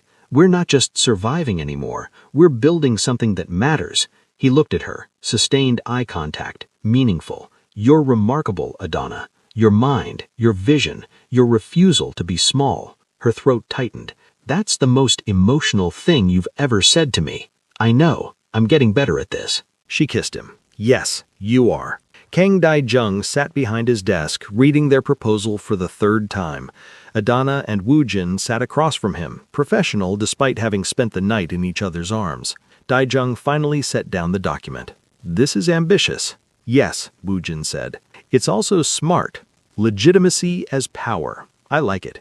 He looked at Adana. This was your idea? The core concept, yes. Wu Jin developed the financial structure and implementation strategy. Partnership, Dae-jung observed. Real partnership, not just contractual. Neither of them responded. The silence was confirmation enough. Dae-jung smiled slowly. My son doesn't partner with people. He manages them, uses them, tolerates them. But partner? That's rare. He stood, walked to the window. I'll fund this. 2 billion won, staged over 18 months, but I want majority stake, 51%. No, Adana said firmly. Daijung turned, eyebrow raised. With respect, sir, this only works if it's genuinely independent. If you control it, it looks like a front. If we control it, it's authentic. She leaned forward. 40% stake for you. We keep 60% combined. You get ROI and political capital. We get autonomy and credibility. Bold negotiation. Honest negotiation. You taught me that's what you respect. Daijung laughed, genuine, pleased. Woojin, your partner has spine. I'm aware, Woojin said. Fine, 40% for me, but I want quarterly reviews and veto power on major decisions. Quarterly reviews, yes. Veto power, no. But we'll consult you before major decisions and seriously consider your input. You're negotiating with me like I'm not the most dangerous man in Seoul. You're also a businessman. Businessmen understand when a deal is fair. Daijung studied her for a long moment, then extended his hand. Deal. Let's build this empire. Adana shook it, heart pounding. They'd done it. Created something real, something powerful, something entirely theirs. This is it, friends. We've journeyed from one dance to an empire. Tell me in the comments, what part of Adana's transformation resonated with you most? And if you loved this story, smash that like button and subscribe to Love and Tension for more stories that keep you on the edge. 6 months later, the Afro-Korean Cultural Bridge Center opened in Gangnam with dignitaries, press, and crowds. A 3-story modern building with gallery spaces, performance venues, and educational programs. Adana's vision made manifest. She stood at the ribbon cutting in a custom suit, African print fabric, Korean tailoring. Fusion made literal. Woojin stood beside her, slightly back, his preference, but his hand rested lightly on her lower back, claiming, supporting. There. This is extraordinary, Miss Okonkwo, a reporter said, camera rolling. How does it feel to achieve this success in just 1 year? It feels like coming home, Adana said honestly. Not to one place, but to myself, to the woman who refused to die small. After the ceremony, they escaped to the rooftop garden, designed with both Korean and African plants. Another fusion. You did it, Woojin said quietly. The empire you imagined. We did it. I had the vision, you had the structure. Partnership. Yes. They stood watching Seoul sprawl beneath them. The city that had terrified her, trapped her, transformed her. Do you regret it, the choices that brought you here? Adana touched the bracelet on her wrist, the one he'd given her that she never removed. No, every choice made me who I am. The desperate woman who asked you to dance, the strategic woman who partnered with criminals, the powerful woman who built this. She looked at him. Do you regret catching me when I ran? No, you've made me better, more human, more, he struggled with the word, more whole. She kissed him there on the rooftop with Seoul watching. Months into their relationship, he was better at this. Kissed back with genuine warmth, not just calculation. What's next? She asked. Expansion. African office within a year, additional centers in Tokyo, Hong Kong, and Singapore within 3. He pulled out his phone, always planning. But first, dinner. I've made reservations. You made reservations without asking if I was free? I calculated the probability of your availability. It was 87%. She laughed. You're ridiculous. I'm accurate. Same thing sometimes. They walked toward the elevator, hands linked. Equal partners. Chosen family. Adana thought of the woman who'd walked into that club 6 months ago. Desperate, drowning, alone. She was none of those things now. She was powerful, strategic, built.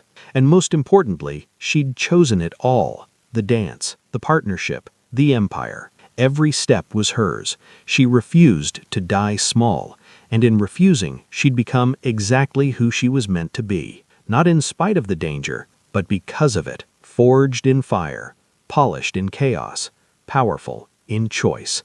Adana Okonkwo, no longer drowning, finally swimming, finally free. The end.